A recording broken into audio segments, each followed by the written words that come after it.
صلوا علیہ وآلہ۔ صحیح بخاری حدیث نمبر 1۔ حضور اکرم صلی اللہ علیہ وآلہ وسلم کا ارشاد ہے،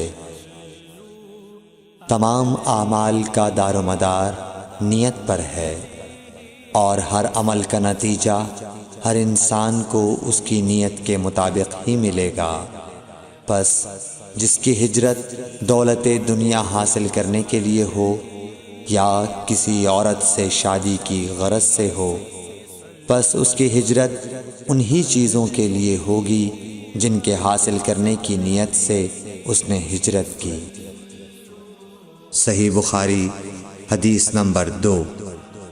حضور اکرم صلی اللہ علیہ وآلہ وسلم نے فرمایا کہ وحی نازل ہوتے وقت کبھی مجھ کو گھنٹی کی سی آواز محسوس ہوتی ہے، اور وحی کی یہ کیفیت مجھ پر بہت شاق گزرتی ہے۔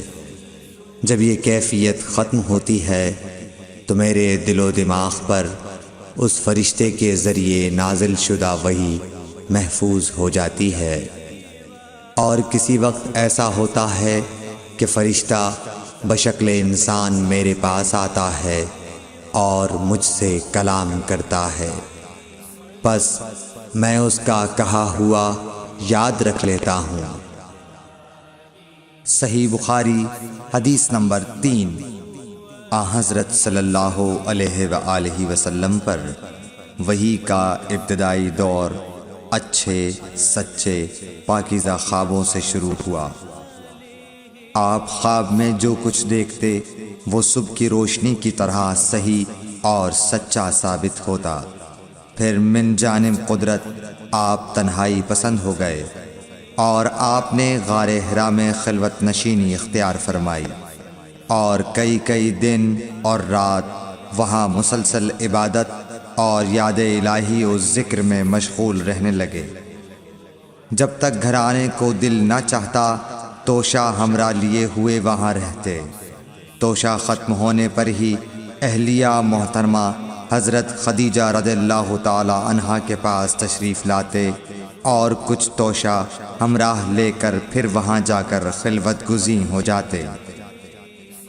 یہی طریقہ جاری رہا یہاں تک کہ آپ پر حق منکشف ہو گیا، اور آپ غار حرا ہی میں قیام پذیر تھے کہ اچانک حضرت جبرائیل علیہ السلام آپ کے پاس حاضر ہوئے اور کہنے لگے کہ اے محمد پڑھو۔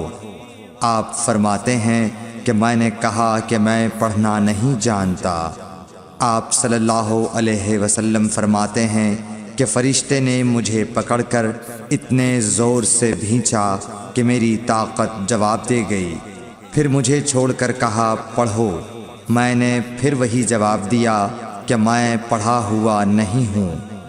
اس فرشتے نے مجھ کو نہایت ہی زور سے بھینچا کہ مجھ کو سخت تکلیف محسوس ہوئی، پھر اس نے کہا کہ پڑھ۔ میں نے کہا میں پڑھا ہوا نہیں ہوں۔ فرشتے نے تیسری بار مجھ کو پکڑا اور تیسری مرتبہ پھر مجھ کو بھینچا، پھر مجھے چھوڑ دیا اور کہنے لگا کہ پڑھو اپنے رب کے نام کی مدد سے جس نے پیدا کیا اور انسان کو خون کی پھٹکی سے بنایا۔ پڑھو اور آپ کا رب بہت ہی مہربانیاں کرنے والا ہے۔ پس یہی آیتیں آپ حضرت جبرائیل علیہ السلام سے سن کر اس حال میں غار حرا سے واپس ہوئے کہ آپ کا دل اس انوکھے واقعے سے کانپ رہا تھا۔ آپ حضرت خدیجہ کے ہاں تشریف لائے اور فرمایا کہ مجھے کمبل اوڑھا دو، مجھے کمبل اوڑھا دو۔ لوگوں نے آپ کو کمبل اوڑھا دیا۔ جب آپ کا ڈر جاتا رہا تو آپ نے اپنی زوجہ محترمہ حضرت خدیجہ رضی اللہ تعالی عنہا کو تفصیل کے ساتھ یہ واقعہ سنایا، اور فرمانے لگے کہ مجھ کو اب اپنی جان کا خوف ہو گیا ہے۔ آپ کی اہلیہ محترمہ حضرت خدیجہ رضی اللہ تعالی عنہا نے آپ کی ڈھارس بندھائی اور کہا کہ آپ کا خیال صحیح نہیں ہے، اللہ کی قسم آپ کو اللہ کبھی رسوا نہیں کرے گا۔ آپ تو اخلاق فاضلہ کے مالک ہیں، آپ تو کنبہ پرور ہیں، بے کسوں کا بوجھ اپنے سر پر رکھتے ہیں، مفلسوں کے لیے آپ کماتے ہیں، مہمان نوازی میں آپ بے مثال ہیں، اور مشکل وقت میں آپ امر حق کا ساتھ دیتے ہیں۔ ایسے اوصاف حسنہ والا انسان یوں بے وقت ذلت و خواری کی موت نہیں پا سکتا۔ پھر مزید تسلی کے لیے حضرت خدیجہ رضی اللہ تعالی عنہا آپ کو ورقہ بن نوفل کے پاس لے گئیں، جو ان کے چچا زاد بھائی تھے اور زمانہ جاہلیت میں نصرانی مذہب اختیار کر چکے تھے اور عبرانی زبان کے کاتب تھے۔ چنانچہ انجیل کو بھی حسب منشاء خداوندی عبرانی زبان میں لکھا کرتے تھے۔ انجیل سریانی زبان میں نازل ہوئی تھی، پھر اس کا ترجمہ عبرانی زبان میں ہوا۔ ورقہ اسی کو لکھتے تھے۔ وہ بہت بوڑھے ہو گئے تھے، یہاں تک کہ ان کی بینائی بھی رخصت ہو چکی تھی۔ حضرت خدیجہ رضی اللہ تعالی عنہا نے ان کے سامنے آپ کے حالات بیان کیے اور کہا کہ اے چچا زاد بھائی، اپنے بھتیجے محمد صلی اللہ علیہ وسلم کی زبانی ذرا ان کی کیفیت سن لیجئے۔ وہ بولے کہ بھتیجے، آپ نے جو کچھ دیکھا ہے اس کی تفصیل سناؤ۔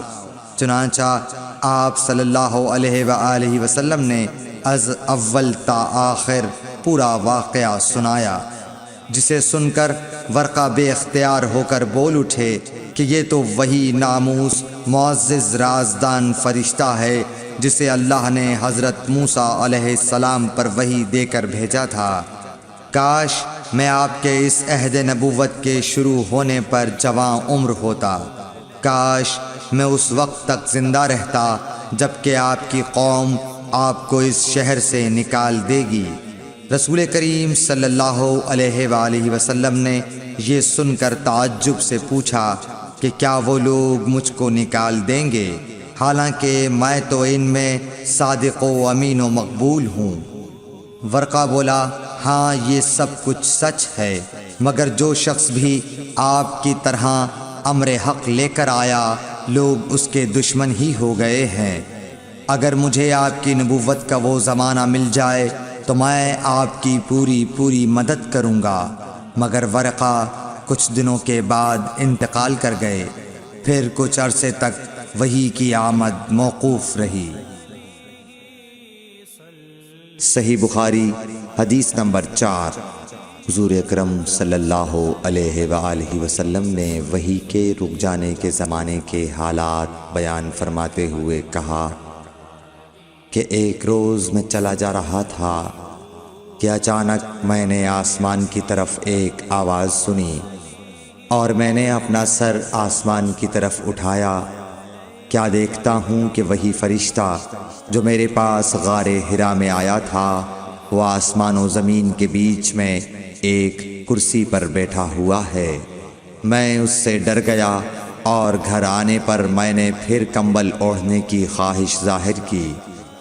اس وقت اللہ پاک کی طرف سے یہ آیات نازل ہوئیں، اے لحاف اوڑھ کر لیٹنے والے، اٹھ کھڑا ہو اور لوگوں کو عذاب الہی سے ڈرا، اور اپنے رب کی بڑائی بیان کر، اور اپنے کپڑوں کو پاک صاف رکھ اور گندگی سے دور رہ۔ اس کے بعد وہی تیزی کے ساتھ پے در پے آنے لگی۔ صحیح بخاری حدیث نمبر 5۔ رسول اللہ صلی اللہ علیہ وآلہ وسلم نزول قرآن کے وقت بہت سختی محسوس فرمایا کرتے تھے، اور اس کی علامتوں میں سے ایک یہ تھی کہ یاد کرنے کے لیے آپ اپنے ہونٹوں کو ہلاتے تھے۔ ابن عباس رضی اللہ تعالیٰ عنہ نے کہا، میں اپنے ہونٹوں کو ہلاتا ہوں جس طرح آپ ہلاتے تھے۔ سعید کہتے ہیں، میں بھی اپنے ہونٹ ہلاتا ہوں جس طرح ابن عباس رضی اللہ تعالیٰ عنہ کو میں نے ہلاتے دیکھا۔ پھر انہوں نے اپنے ہونٹ ہلائے۔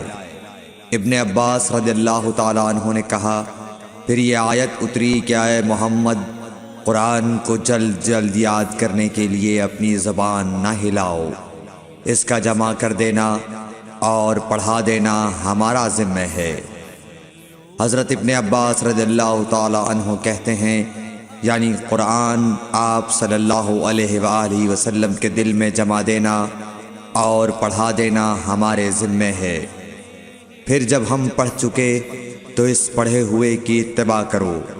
ابن عباس رضی اللہ تعالی عنہ فرماتے ہیں، اس کا مطلب یہ ہے آپ اس کو خاموشی کے ساتھ سنتے رہو، اس کے بعد مطلب سمجھا دینا ہمارے ذمہ ہے۔ پھر یقیناً یہ ہماری ذمہ داری ہے کہ آپ اس کو پڑھو، یعنی اس کو محفوظ کر سکو۔ چنانچہ اس کے بعد جب آپ کے پاس حضرت جبرائیل علیہ السلام وحی لے کر آتے تو آپ توجہ سے سنتے، جب وہ چلے جاتے تو رسول اللہ صلی اللہ علیہ وسلم اس وحی کو اس طرح پڑھتے جس طرح حضرت جبرائیل علیہ السلام نے اسے پڑھا تھا۔ صحیح بخاری حدیث نمبر 6۔ رسول اللہ صلی اللہ علیہ وآلہ وسلم سب لوگوں سے زیادہ جواد سخی تھے، اور رمضان میں دوسرے اوقات کے مقابلے میں جب جبرائیل علیہ السلام آپ صلی اللہ علیہ وآلہ وسلم سے ملتے بہت ہی زیادہ جود و کرم فرماتے۔ جبرائیل علیہ السلام رمضان کی ہر رات میں آپ صلی اللہ علیہ وآلہ وسلم سے ملاقات کرتے اور آپ کے ساتھ قرآن کا دورہ کرتے۔ غرض حضرت صلی اللہ علیہ وآلہ وسلم لوگوں کو بھلائی پہنچانے میں بارش لانے والی ہوا سے بھی زیادہ جود و کرم فرمایا کرتے تھے۔ صحیح بخاری حدیث نمبر 7۔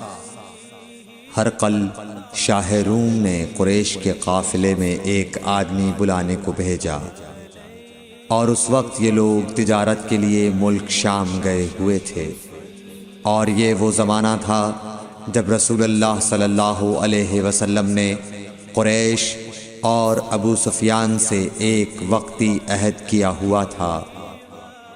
جب ابو سفیان اور دوسرے لوگ ہرقل کے پاس ایلیا پہنچے جہاں ہرقل نے دربار طلب کیا تھا، اس کے گرد روم کے بڑے بڑے لوگ، علماء، وزراء و امراء بیٹھے ہوئے تھے۔ ہرقل نے ان کو اور اپنے ترجمان کو بلوایا، پھر ان سے پوچھا کہ تم میں سے کون شخص مدعی رسالت کا زیادہ قریبی عزیز ہے؟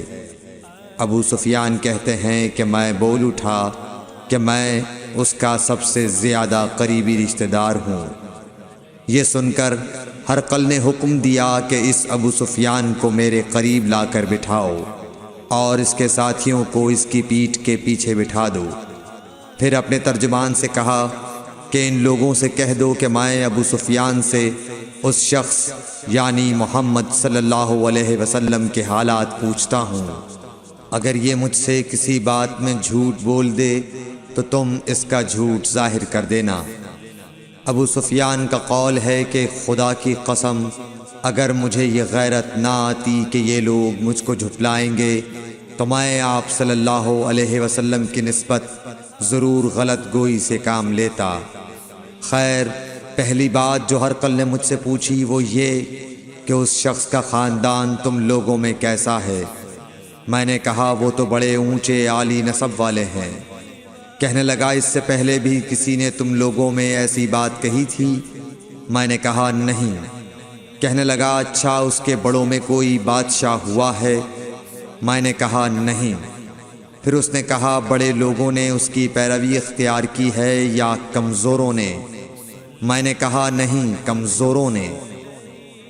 پھر کہنے لگا اس کے تابعدار روز بڑھتے جاتے ہیں یا کوئی ساتھی پھر بھی جاتا ہے؟ میں نے کہا نہیں۔ کہنے لگا کیا اپنے اس دعوی نبوت سے پہلے کبھی کسی بھی موقع پر اس نے جھوٹ بولا ہے؟ میں نے کہا نہیں، اور اب ہماری اس سے صلح کی ایک مقررہ مدت ٹھہری ہوئی ہے، معلوم نہیں وہ اس میں کیا کرنے والا ہے۔ ابو سفیان کہتے ہیں میں اس بات کے سوا اور کوئی جھوٹ اس گفتگو میں شامل نہ کر سکا۔ ہرقل نے کہا کیا تمہاری اس سے کبھی لڑائی بھی ہوئی ہے؟ ہم نے کہا کہ ہاں۔ بولا پھر تمہاری اور اس کی جنگ کا کیا حال ہوتا ہے؟ میں نے کہا لڑائی ڈول کی طرح ہے، کبھی وہ ہم سے میدان جنگ جیت لیتے ہیں اور کبھی ہم ان سے جیت لیتے ہیں۔ ہرقل نے پوچھا وہ تمہیں کس بات کا حکم دیتا ہے؟ میں نے کہا وہ کہتا ہے کہ صرف ایک اللہ ہی کی عبادت کرو، اس کا کسی کو شریک نہ بناؤ، اور اپنے باپ دادا کی شرک کی باتیں چھوڑ دو، اور ہمیں نماز پڑھنے، سچ بولنے، پرہیزگاری اور صلہ رحمی کا حکم دیتا ہے۔ یہ سب سن کر پھر ہرقل نے اپنے ترجمان سے کہا کہ ابو سفیان سے کہہ دے کہ میں نے تم سے اس کا نسب پوچھا تو تم نے کہا کہ وہ ہم سے عالی نسب ہے، اور پیغمبر اپنی قوم میں عالی نسب ہی بھیجے جایا کرتے ہیں۔ میں نے تم سے پوچھا کہ دعویٰ نبوت کی یہ بات تمہارے اندر اس سے پہلے کسی اور نے بھی کہی تھی؟ تو تم نے جواب دیا کہ نہیں۔ تب میں نے اپنے دل میں کہا کہ اگر یہ بات اس سے پہلے کسی اور نے کہی ہوتی تو میں سمجھتا کہ اس شخص نے بھی اسی بات کی تقلید کی ہے جو پہلے کہی جا چکی ہے۔ میں نے تم سے پوچھا کہ اس کے بڑوں میں کوئی بادشاہ بھی گزرا ہے تو تم نے کہا کہ نہیں۔ تو میں نے دل میں کہا کہ ان کے بزرگوں میں سے کوئی بادشاہ ہوا ہوگا تو کہہ دوں گا کہ وہ شخص اس بہانے اپنے آباء و اجداد کی بادشاہت اور ان کا ملک دوبارہ حاصل کرنا چاہتا ہے۔ اور میں نے تم سے پوچھا کہ اس بات کے کہنے یعنی پیغمبری کا دعویٰ کرنے سے پہلے تم نے کبھی اس کو دروغ گوئی کا الزام لگایا ہے؟ تم نے کہا کہ نہیں۔ تو میں نے سمجھ لیا کہ جو شخص آدمیوں کے ساتھ دروغ گوئی سے بچے وہ اللہ کے بارے میں کیسے جھوٹی بات کہہ سکتا ہے۔ اور میں نے تم سے پوچھا کہ بڑے لوگ اس کے پیرو ہوتے ہیں یا کمزور آدمی؟ تم نے کہا کمزوروں نے اس کی اتباع کی ہے۔ تو دراصل یہی لوگ پیغمبروں کے متبعین ہوتے ہیں۔ اور میں نے تم سے پوچھا کہ اس کے ساتھی بڑھ رہے ہیں یا کم ہو رہے ہیں؟ تم نے کہا کہ وہ بڑھ رہے ہیں، اور ایمان کی کیفیت یہی ہوتی ہے حتیٰ کہ وہ کامل ہو جاتا ہے۔ اور میں نے تم سے پوچھا کہ آیا کوئی شخص اس کے دین سے ناخوش ہو کر مرتد بھی ہو جاتا ہے؟ تم نے کہا نہیں۔ تو ایمان کی خاصیت بھی یہی ہے، جن کے دلوں میں اس کی مسرت رچ بس جائے وہ اس سے لوٹا نہیں کرتے۔ اور میں نے تم سے پوچھا کہ آیا وہ کبھی عہد شکنی کرتے ہیں؟ تم نے کہا نہیں۔ پیغمبروں کا یہی حال ہوتا ہے، وہ عہد کی خلاف ورزی نہیں کرتے۔ اور میں نے تم سے کہا کہ وہ تم سے کس چیز کے لیے کہتے ہیں؟ تم نے کہا کہ وہ ہمیں حکم دیتے ہیں کہ اللہ کی عبادت کرو، اس کے ساتھ کسی کو شریک نہ ٹھہراؤ، اور تمہیں بتوں کی پرستش سے روکتے ہیں، سچ بولنے اور پرہیزگاری کا حکم دیتے ہیں۔ لہٰذا اگر یہ باتیں جو تم کہہ رہے ہو سچ ہیں تو ان قریب وہ اس جگہ کا مالک ہو جائے گا کہ جہاں میرے یہ دونوں پاؤں ہیں۔ مجھے معلوم تھا کہ وہ پیغمبر آنے والا ہے، مگر مجھے یہ معلوم نہیں تھا کہ وہ تمہارے اندر ہوگا۔ اگر میں جانتا کہ اس تک پہنچ سکوں گا تو اس سے ملنے کے لیے ہر تکلیف گوارا کرتا۔ اگر میں اس کے پاس ہوتا تو اس کے پاؤں دھوتا۔ ہرقل نے رسول اللہ صلی اللہ علیہ وسلم کا وہ خط منگایا جو آپ نے وحیہ کلبی رضی اللہ تعالیٰ عنہ کے ذریعے حاکم بصرہ کے پاس بھیجا تھا، اور اس نے وہ ہرقل کے پاس بھیج دیا تھا۔ پھر اس کو پڑھا تو اس میں لکھا تھا، اللہ کے نام کے ساتھ جو نہایت مہربان اور رحم والا ہے۔ اللہ کے بندے اور اس کے پیغمبر محمد صلی اللہ علیہ وسلم کی طرف سے یہ خط ہے شاہ روم کے لیے۔ اس شخص پر سلام ہو جو ہدایت کی پیروی کرے۔ اس کے بعد میں آپ کے سامنے دعوت اسلام پیش کرتا ہوں۔ اگر آپ اسلام لے آئیں گے تو دین و دنیا میں سلامتی نصیب ہوگی، اللہ آپ کو دوہرا ثواب دے گا، اور اگر آپ میری دعوت سے روگردانی کریں گے تو آپ کی رعایا کا گناہ بھی آپ ہی پر ہوگا۔ اور اے اہل کتاب، ایک ایسی بات پر آ جاؤ جو ہمارے اور تمہارے درمیان یکساں ہے، وہ یہ کہ ہم اللہ کے سوا کسی کی عبادت نہ کریں اور کسی کو اس کا شریک نہ ٹھہرائیں، اور نہ ہم میں سے کوئی کسی کو خدا کے سوا اپنا رب بنائے۔ پھر اگر وہ اہل کتاب اس کتاب سے منہ پھیر لیں تو مسلمانوں تم ان سے کہہ دو کہ تم مانو یا نہ مانو، ہم ایک خدا کے اطاعت گزار ہیں۔ ابو سفیان کہتے ہیں جب ہرقل نے جو کچھ کہنا تھا کہہ دیا اور خط پڑھ کر فارغ ہوا تو اس کے ارد گرد بہت شور و غوغا ہوا، بہت سی آوازیں اٹھیں اور ہمیں باہر نکال دیا گیا۔ تب میں نے اپنے ساتھیوں سے کہا کہ ابو کبشہ کے بیٹے آن حضرت صلی اللہ علیہ وسلم کا معاملہ تو بہت بڑھ گیا، دیکھو تو اس سے بنی اصفر روم کا بادشاہ بھی ڈرتا ہے۔ مجھے اس وقت سے اس بات کا یقین ہو گیا کہ حضور صلی اللہ علیہ وسلم ان قریب غالب ہو کر رہیں گے، حتیٰ کہ اللہ نے مجھے مسلمان کر دیا۔ راوی کا بیان ہے کہ ابن ناطور ایلیا کا حاکم ہرقل کا مصاحب اور شام کے نصارہ کا لاٹ پادری بیان کرتا تھا کہ ہرقل جب ایلیا آیا ایک دن صبح کو پریشان اٹھا تو اس کے درباریوں نے دریافت کیا کہ آج ہم آپ کی حالت بدلی ہوئی پاتے ہیں، کیا وجہ ہے؟ ابن ناطور کا بیان ہے کہ ہرقل نجومی تھا، علم نجوم میں وہ پوری مہارت رکھتا تھا۔ اس نے اپنے ہم نشینوں کو بتایا کہ میں نے آج رات ستاروں پر نظر ڈالی تو دیکھا کہ ختنہ کرنے والوں کا بادشاہ ہمارے ملک پر غالب آ گیا ہے۔ بھلا اس زمانے میں کون لوگ ختنہ کرتے ہیں؟ انہوں نے کہا کہ یہود کے سوا کوئی ختنہ نہیں کرتا، سو ان کی وجہ سے پریشان نہ ہوں۔ سلطنت کے تمام شہروں میں یہ حکم لکھ بھیجیے کہ وہاں جتنے یہودی ہوں سب قتل کر دیے جائیں۔ وہ لوگ انہی باتوں میں مشغول تھے کہ ہرقل کے پاس ایک آدمی لایا گیا جسے شاہ غسان نے بھیجا تھا۔ اس نے رسول اللہ صلی اللہ علیہ وسلم کے حالات بیان کیے۔ جب ہرقل نے سارے حالات سن لیے تو کہا کہ جا کر دیکھو وہ ختنہ کیے ہوئے ہے یا نہیں۔ انہوں نے اسے دیکھا تو بتلایا کہ وہ ختنہ کیا ہوا ہے۔ ہرقل نے جب اس شخص سے عرب کے بارے میں پوچھا تو اس نے بتلایا کہ وہ ختنہ کرتے ہیں۔ تب ہرقل نے کہا کہ یہی محمد صلی اللہ علیہ وسلم اس امت کے بادشاہ ہیں جو پیدا ہو چکے ہیں۔ پھر اس نے اپنے ایک دوست کو رومیہ خط لکھا اور وہ بھی علم نجوم میں ہرقل کی طرح ماہر تھا۔ پھر وہاں سے ہرقل حمص چلا گیا، ابھی حمص سے نکلا نہیں تھا کہ اس کے دوست کا خط اس کے جواب میں آ گیا۔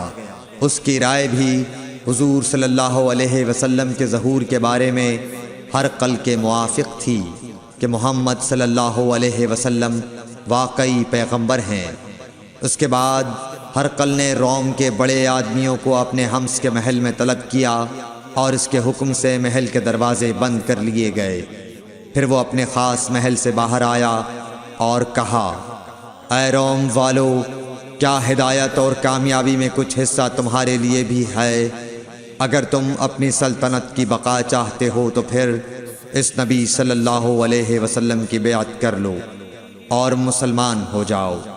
یہ سننا تھا کہ پھر لوگ وحشی گدھوں کی طرح دروازوں کی طرف دوڑے، مگر انہیں بند پایا۔ آخر جب ہرقل نے اس بات سے ان کی یہ نفرت دیکھی اور ان کے ایمان لانے سے مایوس ہو گیا تو کہنے لگا کہ ان لوگوں کو میرے پاس لاؤ۔ جب وہ دوبارہ آئے تو اس نے کہا، میں نے جو بات کہی تھی اس سے تمہاری دینی پختگی کی آزمائش مقصود تھی، سو وہ میں نے دیکھ لی۔ تب یہ بات سن کر وہ سب کے سب اس کے سامنے سجدے میں گر پڑے اور اس سے خوش ہو گئے۔ بالآخر ہرقل کی آخری حالت یہی رہی۔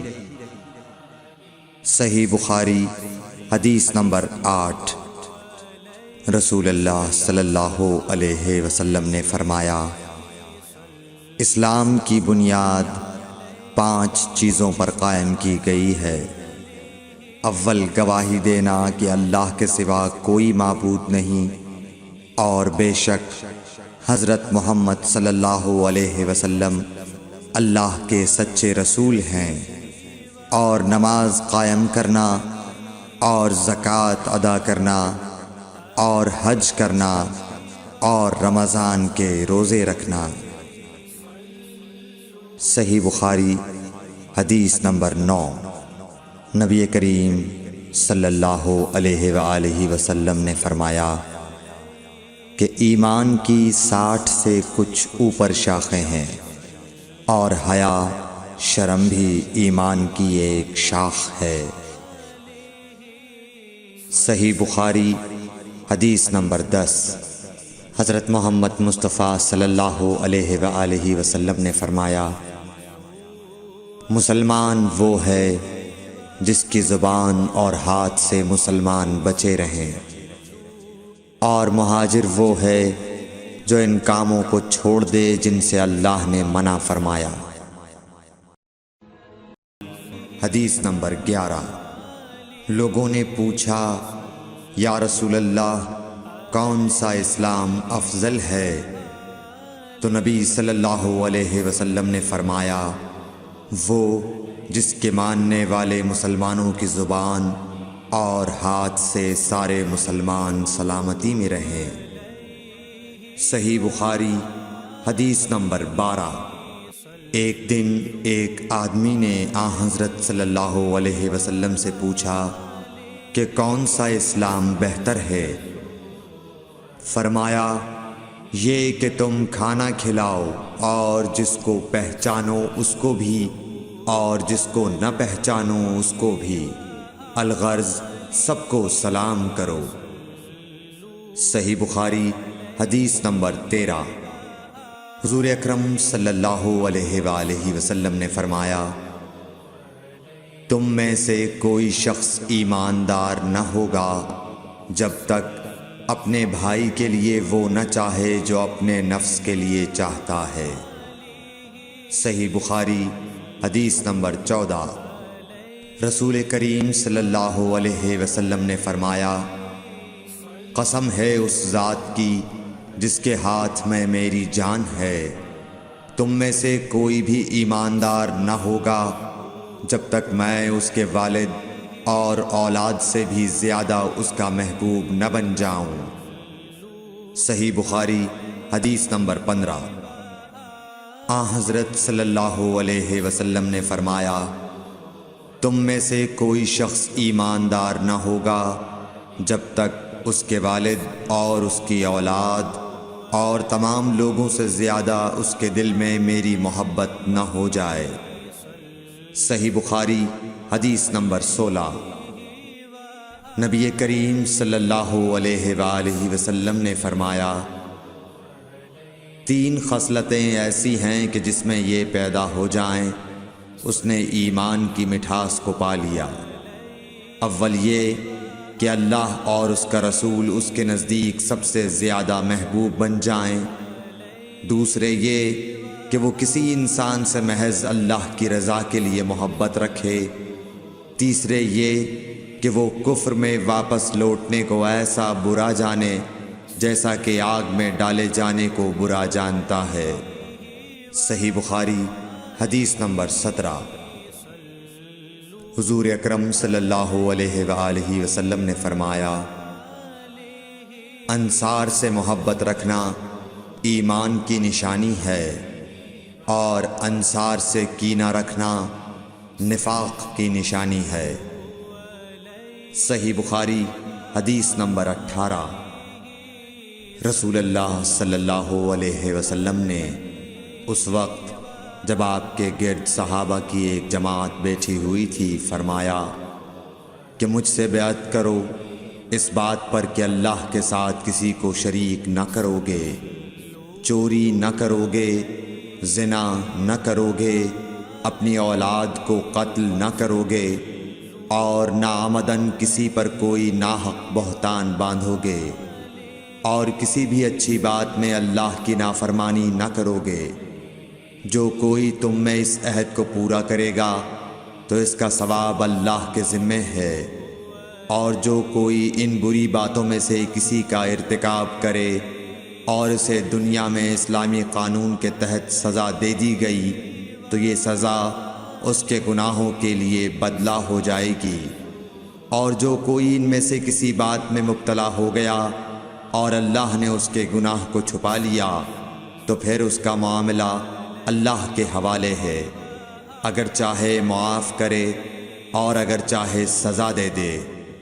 عبادہ کہتے ہیں کہ پھر ہم سب نے ان سب باتوں پر آپ صلی اللہ علیہ وسلم سے بیعت کر لی۔ صحیح بخاری حدیث نمبر 19۔ رسول اللہ صلی اللہ علیہ وسلم نے فرمایا، وہ وقت قریب ہے جب مسلمان کا سب سے عمدہ مال اس کی بکریاں ہوں گی، جن کے پیچھے وہ پہاڑوں کی چوٹیوں اور برساتی وادیوں میں اپنے دین کو بچانے کے لیے بھاگ جائے گا۔ صحیح بخاری حدیث نمبر 20۔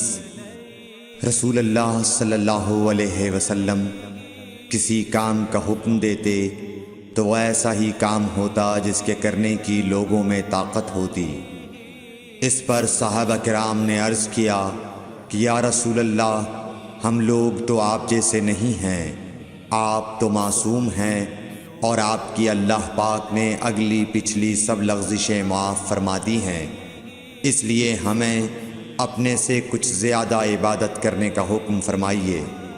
یہ سن کر آپ ناراض ہوئے، حتیٰ کہ خفگی آپ کے چہرہ مبارک سے ظاہر ہونے لگی۔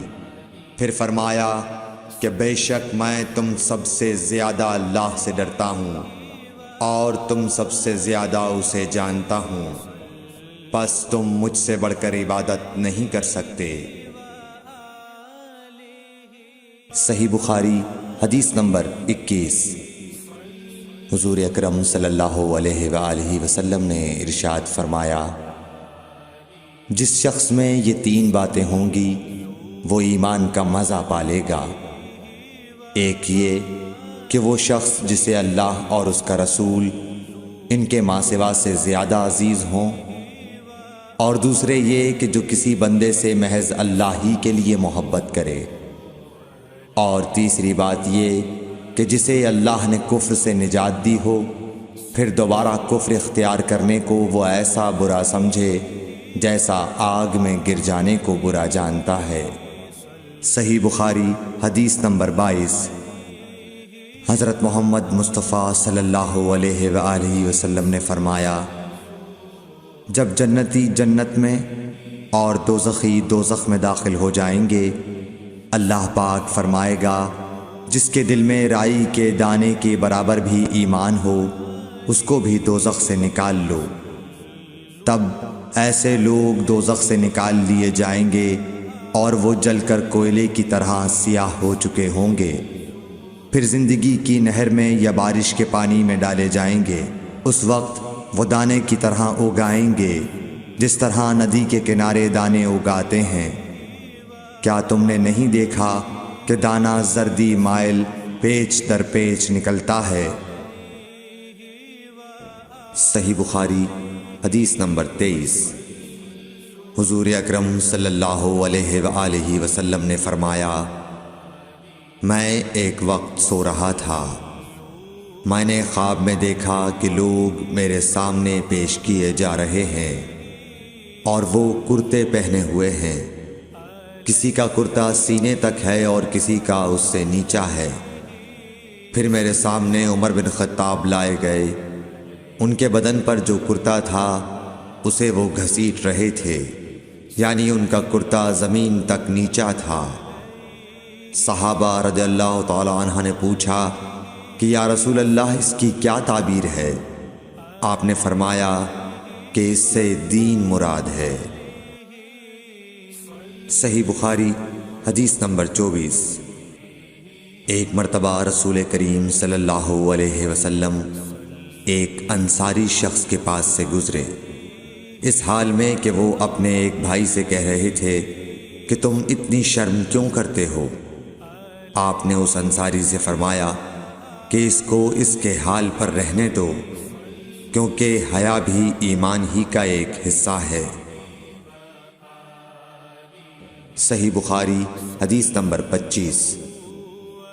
رسول اللہ صلی اللہ علیہ وسلم نے فرمایا، مجھے اللہ کی طرف سے حکم دیا گیا ہے کہ لوگوں سے جنگ کروں اس وقت تک کہ وہ اس بات کا اقرار کر لیں کہ اللہ کے سوا کوئی معبود نہیں ہے، اور یہ کہ محمد صلی اللہ علیہ وسلم اللہ کے سچے رسول ہیں، اور نماز ادا کرنے لگیں اور زکوٰۃ دیں۔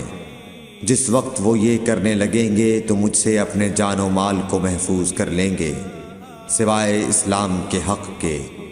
رہا ان کے دل کا حال تو ان کا حساب اللہ کے ذمے ہے۔ صحیح بخاری حدیث نمبر 26۔ رسول اللہ صلی اللہ علیہ وسلم سے دریافت کیا گیا کہ کون سا عمل سب سے افضل ہے؟ فرمایا اللہ اور اس کے رسول پر ایمان لانا۔ کہا گیا اس کے بعد کون سا؟ آپ نے فرمایا کہ اللہ کی راہ میں جہاد کرنا۔ کہا گیا پھر کیا ہے؟ آپ نے فرمایا حج مبرور۔ صحیح بخاری حدیث نمبر 27۔ رسول اللہ صلی اللہ علیہ وسلم نے چند لوگوں کو کچھ عطیہ دیا اور سعد وہاں موجود تھے۔ وہ کہتے ہیں کہ رسول اللہ صلی اللہ علیہ وسلم نے ان میں سے ایک شخص کو کچھ نہ دیا، حالانکہ وہ ان میں مجھے سب سے زیادہ پسند تھا۔ میں نے کہا حضور آپ نے فلاں کو کچھ نہ دیا، میں اسے مومن گمان کرتا ہوں۔ آپ نے فرمایا مومن یا مسلمان؟ میں تھوڑی دیر چپ رہ کر پھر پہلی بات دہرانے لگا۔ حضور صلی اللہ علیہ وسلم نے بھی دوبارہ وہی جواب دیا۔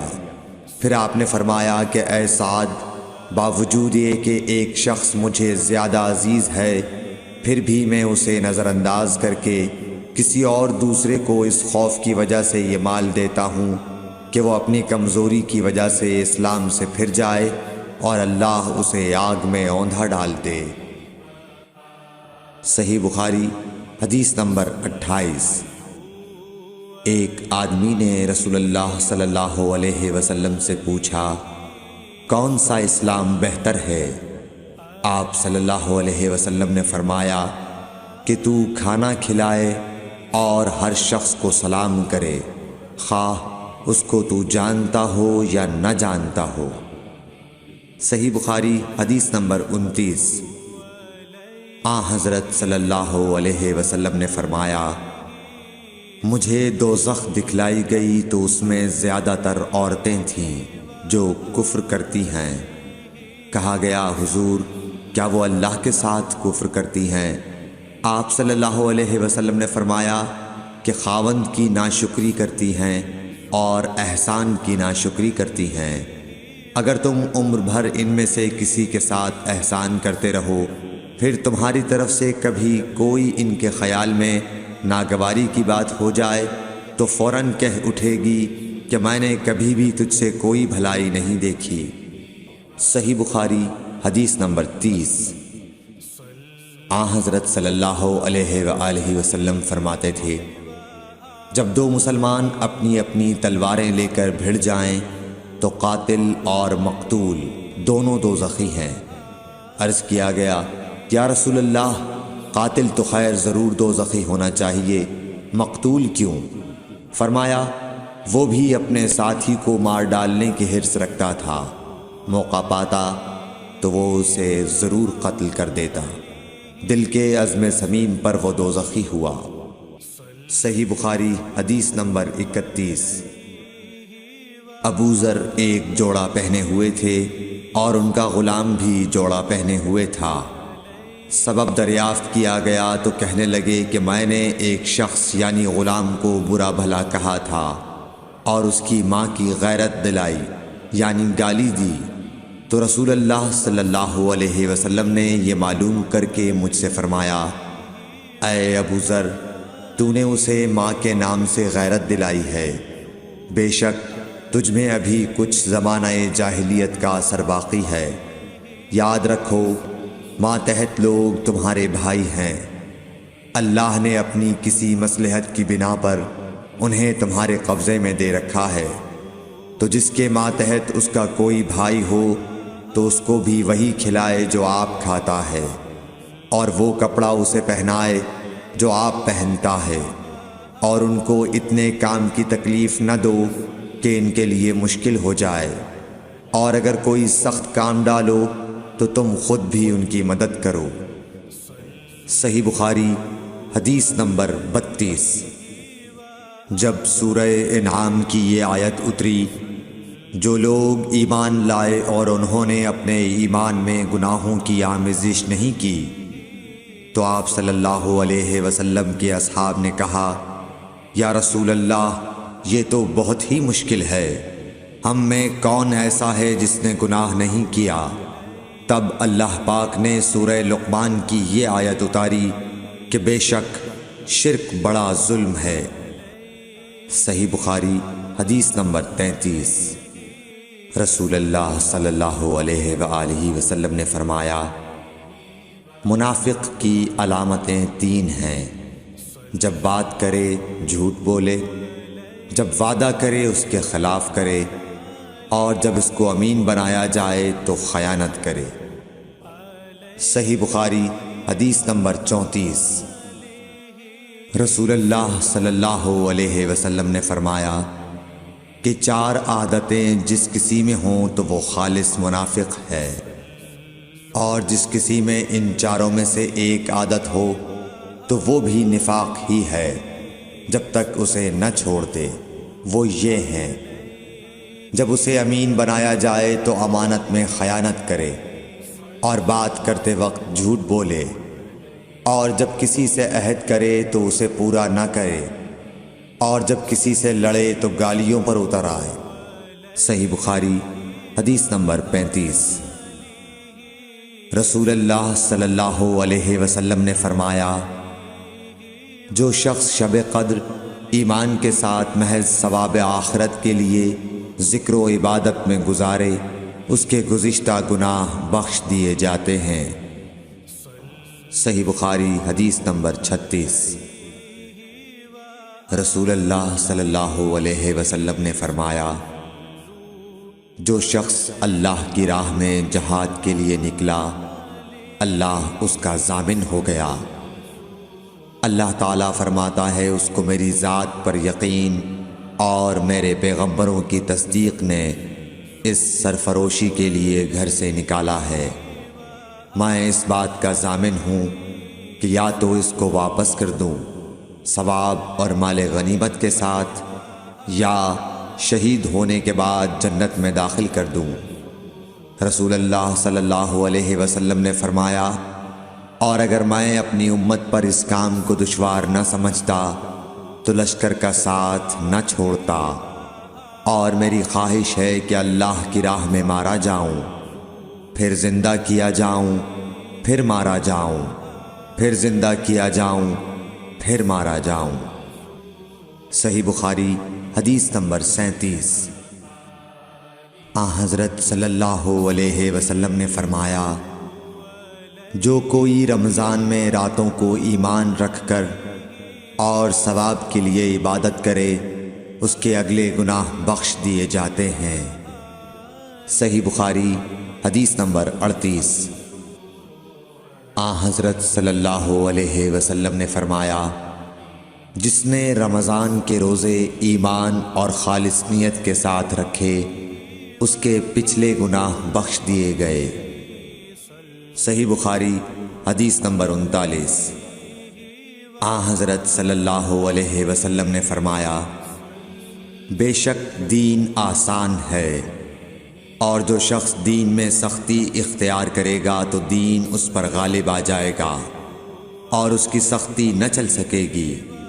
بس اس لیے اپنے عمل میں پختگی اختیار کرو، اور جہاں تک ممکن ہو میانہ روی برتو، اور خوش ہو جاؤ کہ اس طرز عمل سے تم کو دارین کے فوائد حاصل ہوں گے، اور صبح اور دوپہر اور شام اور کسی قدر رات میں عبادت سے مدد حاصل کرو۔ نماز 5 وقتہ بھی مراد ہو سکتی ہے کہ پابندی سے ادا کرو۔ صحیح بخاری حدیث نمبر 40۔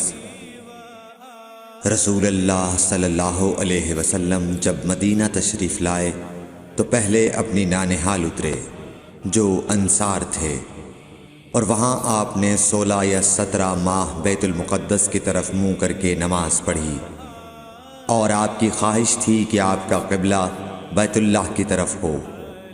جب بیت اللہ کی طرف نماز پڑھنے کا حکم ہو گیا تو سب سے پہلی نماز جو آپ نے بیت اللہ کی طرف پڑھی عصر کی نماز تھی۔ وہاں آپ صلی اللہ علیہ وسلم کے ساتھ لوگوں نے بھی نماز پڑھی۔ پھر آپ کے ساتھ نماز پڑھنے والوں سے ایک آدمی نکلا اور اس کا مسجد بنی حارثہ کی طرف گزر ہوا تو وہ لوگ رکوع میں تھے۔ وہ بولا کہ میں اللہ کی گواہی دیتا ہوں کہ میں نے رسول اللہ صلی اللہ علیہ وسلم کے ساتھ مکے کی طرف منہ کر کے نماز پڑھی ہے۔ یہ سن کر وہ لوگ اسی حال میں بیت اللہ کی طرف گھوم گئے، اور جب رسول اللہ صلی اللہ علیہ وسلم بیت المقدس کی طرف منہ کر کے نماز پڑھا کرتے تھے، یہودی اور عیسائی خوش ہوتے تھے، مگر جب آپ نے بیت اللہ کی طرف منہ پھیر لیا تو انہیں یہ امر ناگوار ہوا۔ زہیر ایک راوی کہتے ہیں کہ ہم سے ابو اسحاق نے برا سے یہ حدیث بھی نقل کی ہے کہ قبلہ کی تبدیلی سے پہلے کچھ مسلمان انتقال کر چکے تھے، تو ہمیں یہ معلوم نہ ہو سکا کہ ان کی نمازوں کے بارے میں کیا کہیں۔ تب اللہ نے یہ آیت نازل کی، وَمَا كَانَ اللَّهُ لِيُضِيعَ إِيمَانَكُمْ، سورہ بقرہ آیت نمبر 143۔ صحیح بخاری حدیث نمبر 41۔ حضور اکرم صلی اللہ علیہ وآلہ وسلم نے ارشاد فرمایا کہ جب ایک بندہ مسلمان ہو جائے اور اس کا اسلام عمدہ ہو، یقین و خلوص کے ساتھ ہو، تو اللہ اس کے گناہ کو جو اس نے اس اسلام لانے سے پہلے کیا معاف فرما دیتا ہے، اور اب اس کے بعد کے لیے بدلہ شروع ہو جاتا ہے، یعنی ایک نیکی کے عوض 10 گناہ سے لے کر 700 گناہ تک ثواب، اور ایک برائی کا اسی برائی کے مطابق بدلہ دیا جاتا ہے، مگر یہ کہ اللہ تعالیٰ اس برائی سے بھی درگزر کرے اور اسے بھی معاف فرما دے، یہ بھی اس کے لیے آسان ہے۔ صحیح بخاری حدیث نمبر 42۔ رسول اللہ صلی اللہ علیہ وسلم نے فرمایا کہ تم میں سے کوئی شخص جب اپنے اسلام کو عمدہ بنا لے، یعنی نفاق اور ریا سے پاک کر لے، تو ہر نیک کام جو وہ کرتا ہے اس کے عوض 10 سے لے کر 700 گناہ تک نیکیاں لکھی جاتی ہیں، اور ہر برا کام جو کرتا ہے تو وہ اتنا ہی لکھا جاتا ہے جتنا کہ اس نے کیا ہے۔ صحیح بخاری حدیث نمبر 43۔ رسول اللہ صلی اللہ علیہ وسلم ایک دن حضرت عائشہ رضی اللہ تعالی عنہا کے پاس آئے۔ اس وقت ایک عورت حضرت عائشہ رضی اللہ تعالی عنہا کے پاس بیٹھی تھی۔ آپ صلی اللہ علیہ وسلم نے دریافت کیا، یہ کون ہے؟ عرض کیا، فلاں عورت، اور اس کی نماز کے اشتیاق اور پابندی کا ذکر کیا۔ آپ صلی اللہ علیہ وسلم نے فرمایا، ٹھہر جاؤ، سن لو کہ تم پر اتنا ہی عمل واجب ہے جتنے عمل کی تمہارے اندر طاقت ہے۔ اللہ کی قسم، ثواب دینے سے اللہ نہیں اکتاتا، مگر تم عمل کرتے کرتے اکتا جاؤ گے، اور اللہ کو دین کا وہی عمل زیادہ پسند ہے جس کی ہمیشہ پابندی کی جا سکے، اور انسان بغیر اکتائے اسے انجام دے۔ صحیح بخاری حدیث نمبر 44۔ رسول اللہ صلی اللہ علیہ وسلم نے فرمایا، جس شخص نے لا الہ الا اللہ کہہ لیا اور اس کے دل میں جو برابر بھی ایمان ہے، تو وہ ایک نہ ایک دن دوزخ سے ضرور نکلے گا، اور دوزخ سے وہ شخص بھی ضرور نکلے گا جس نے کلمہ پڑھا اور اس کے دل میں گیہوں کے دانے برابر خیر ہے، اور دوزخ سے وہ بھی نکلے گا جس نے کلمہ پڑھا اور اس کے دل میں ایک ذرہ برابر بھی خیر ہے۔ صحیح بخاری حدیث نمبر 45۔ ایک یہودی نے حضرت عمر بن خطاب رضی اللہ تعالیٰ عنہ سے کہا کہ اے امیر المومنین، تمہاری کتاب قرآن میں ایک آیت ہے جسے تم پڑھتے ہو، اگر وہ ہم یہودیوں پر نازل ہوتی تو ہم اس کے نزول کے دن کو یوم عید بنا لیتے۔ آپ نے پوچھا، وہ کون سی آیت ہے؟ اس نے جواب دیا، سورہ مائدہ کی آیت کہ آج میں نے تمہارے دین کو مکمل کر دیا، اور اپنی نعمت تم پر تمام کر دی اور تمہارے لیے دین اسلام پسند کیا۔ حضرت عمر رضی اللہ تعالی عنہ نے فرمایا کہ ہم اس دن اور اس مقام کو خوب جانتے ہیں۔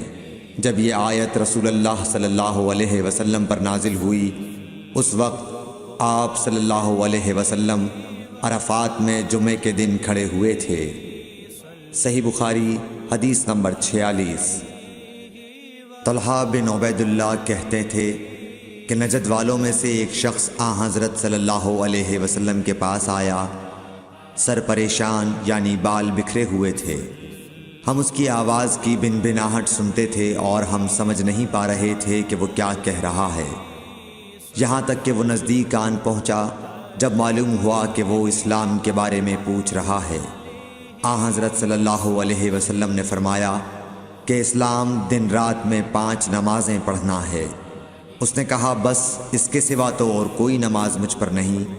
آپ نے فرمایا نہیں، مگر تو نفل پڑھے تو اور بات ہے۔ حضرت صلی اللہ علیہ وسلم نے فرمایا اور رمضان کے روزے رکھنا۔ اس نے کہا اور تو کوئی روزہ مجھ پر نہیں ہے۔ آپ نے فرمایا نہیں، مگر تو نفل روزے رکھے تو اور بات ہے۔ طلحہ نے کہا اور حضرت صلی اللہ علیہ وسلم نے اس زکوٰۃ کا بیان کیا۔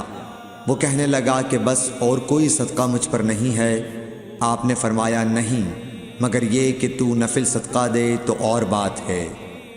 پھر وہ شخص پیٹھ موڑ کر چلا گیا، یوں کہتا جاتا تھا قسم خدا کی میں نہ اس سے بڑھاؤں گا نہ گھٹاؤں گا۔ حضرت صلی اللہ علیہ وسلم نے فرمایا اگر یہ سچا ہے تو اپنی مراد کو پہنچ گیا۔ صحیح بخاری حدیث نمبر 47۔ حضرت صلی اللہ علیہ وسلم نے فرمایا جو کوئی ایمان رکھ کر اور ثواب کی نیت سے کسی مسلمان کے جنازے کے ساتھ جائے اور نماز اور دفن سے فراغت ہونے تک اس کے ساتھ رہے تو وہ 2 قیرات ثواب لے کر لوٹے گا۔ ہر قیرات اتنا بڑا ہوگا جیسے احد کا پہاڑ۔ اور جو شخص جنازے پر نماز پڑھ کر دفن سے پہلے لوٹ جائے تو وہ 1 قیرات ثواب لے کر لوٹے گا۔ صحیح بخاری حدیث نمبر 48۔ حضرت صلی اللہ علیہ وسلم نے فرمایا کہ مسلمان کو گالی دینے سے آدمی فاسق ہو جاتا ہے اور مسلمان سے لڑنا کفر ہے۔ صحیح بخاری حدیث نمبر 49۔ حضرت صلی اللہ علیہ وسلم اپنے حجرے سے نکلے، لوگوں کو شب قدر بتانا چاہتے تھے وہ کون سی رات ہے۔ اتنے میں 2 مسلمان آپس میں لڑ پڑے۔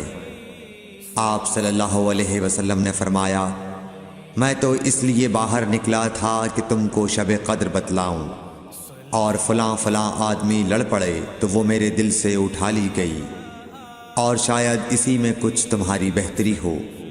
تو اب ایسا کرو کہ شب قدر کو رمضان کی 27ویں، 29ویں اور 25ویں رات میں ڈھونڈا کرو۔ صحیح بخاری حدیث نمبر 50۔ ایک دن حضرت صلی اللہ علیہ وسلم لوگوں میں تشریف فرما تھے کہ آپ کے پاس ایک شخص آیا اور پوچھنے لگا کہ ایمان کسے کہتے ہیں۔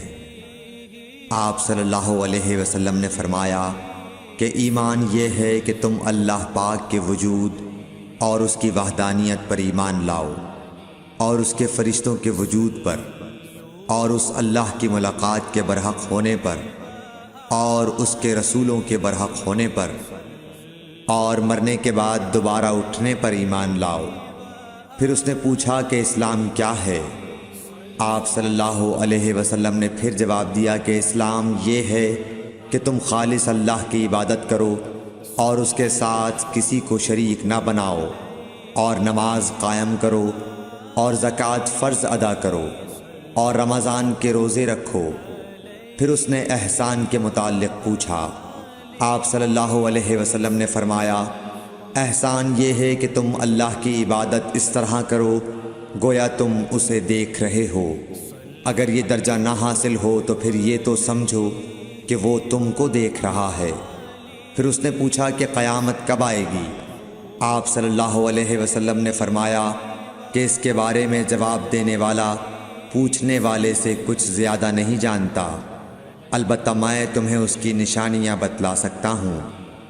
وہ یہ ہیں کہ جب لونڈی اپنے آقا کو جنے گی، اور جب سیاہ اونٹوں کے چرانے والے دیہاتی لوگ ترقی کرتے کرتے مکانات کی تعمیر میں ایک دوسرے سے بازی لے جانے کی کوشش کریں گے، یاد رکھو قیامت کا علم ان 5 چیزوں میں ہے جن کو اللہ کے سوا کوئی نہیں جانتا۔ پھر آپ صلی اللہ علیہ وسلم نے یہ آیت پڑھی کہ اللہ ہی کو قیامت کا علم ہے کہ وہ کب ہوگی۔ پھر وہ پوچھنے والا پیٹھ پھیر کر جانے لگا۔ آپ نے فرمایا کہ اسے واپس بلا کر لاؤ۔ لوگ دوڑ پڑے مگر وہ کہیں نظر نہیں آیا۔ آپ صلی اللہ علیہ وسلم نے فرمایا کہ یہ جبرائیل علیہ السلام تھے جو لوگوں کو ان کا دین سکھانے آئے تھے۔ صحیح بخاری حدیث نمبر 51۔ ہرقل شاہ روم نے ابو سفیان سے کہا، میں نے تم سے پوچھا تھا کہ اس رسول کے ماننے والے بڑھ رہے ہیں یا گھٹ رہے ہیں؟ تو نے جواب میں بتلایا کہ وہ بڑھ رہے ہیں۔ ٹھیک ہے، ایمان کا یہی حال رہتا ہے یہاں تک کہ وہ پورا ہو جائے۔ اور میں نے تجھ سے پوچھا تھا کہ کوئی اس کے دین میں آ کر پھر اس کو برا جان کر پھر جاتا ہے؟ تو نے کہا نہیں۔ اور ایمان کا یہی حال ہے، جب اس کی خوشی دل میں سما جاتی ہے تو پھر اس کو کوئی برا نہیں سمجھ سکتا۔ صحیح بخاری حدیث نمبر 52۔ حضور اکرم صلی اللہ علیہ وسلم فرماتے تھے، حلال کھلا ہوا ہے اور حرام بھی کھلا ہوا ہے، اور ان دونوں کے درمیان بعض چیزیں شبے کی ہیں جن کو بہت لوگ نہیں جانتے کہ حلال ہیں یا حرام۔ پھر جو کوئی شبے کی چیزوں سے بھی بچ گیا اس نے اپنے دین اور عزت کو بچا لیا، اور جو کوئی ان شبے کی چیزوں میں پڑ گیا اس کی مثال اس چرواہے کی ہے جو شاہی محفوظ چراگاہ کے آس پاس اپنے جانوروں کو چرائے۔ وہ قریب ہے کہ کبھی اس چراگاہ کے اندر گھس جائے اور شاہی مجرم قرار پائے۔ سن لو، ہر بادشاہ کی ایک چراگاہ ہوتی ہے، اللہ کی چراگاہ اس کی زمین پر حرام چیزیں ہیں، پس ان سے بچو۔ اور سن لو، بدن میں ایک گوشت کا ٹکڑا ہے، جب وہ درست ہوگا سارا بدن درست ہوگا، اور جہاں بگڑا سارا بدن بگڑ گیا۔ سن لو، وہ ٹکڑا آدمی کا دل ہے۔ صحیح بخاری حدیث نمبر 53۔ عبد القیس کا وفد جب حضرت صلی اللہ علیہ وسلم کے پاس آیا تو آپ نے پوچھا کہ یہ کون سی قوم کے لوگ ہیں یا یہ وفد کہاں کا ہے؟ انہوں نے کہا کہ ربیعہ خاندان کے لوگ ہیں۔ آپ صلی اللہ علیہ وسلم نے فرمایا، مرحبا اس قوم کو یا اس وفد کو، نہ ذلیل ہونے والے نہ شرمندہ ہونے والے، یعنی ان کا آنا بہت خوب ہے۔ وہ کہنے لگے، اے اللہ کے رسول صلی اللہ علیہ وسلم، ہم آپ کی خدمت میں صرف ان حرمت والے مہینوں میں آ سکتے ہیں، کیونکہ ہمارے اور آپ کے درمیان مضر کے کافروں کا قبیلہ آباد ہے۔ پس آپ ہم کو ایک ایسی قطعی بات بتلا دیجئے جس کی خبر ہم اپنے پچھلے لوگوں کو بھی کر دیں جو یہاں نہیں آئے، اور اس پر عمل درآمد کر کے ہم جنت میں داخل ہو جائیں۔ اور انہوں نے آپ سے اپنے برتنوں کے بارے میں بھی پوچھا۔ آپ صلی اللہ علیہ وسلم نے ان کو 4 باتوں کا حکم اور 4 قسم کے برتنوں کو استعمال میں لانے سے منع فرمایا۔ ان کو حکم دیا کہ ایک اکیلے خدا پر ایمان لاؤ۔ پھر آپ صلی اللہ علیہ وسلم نے پوچھا کہ جانتے ہو ایک اکیلے اللہ پر ایمان لانے کا مطلب کیا ہے؟ انہوں نے کہا کہ اللہ اور اس کے رسول ہی کو معلوم ہے۔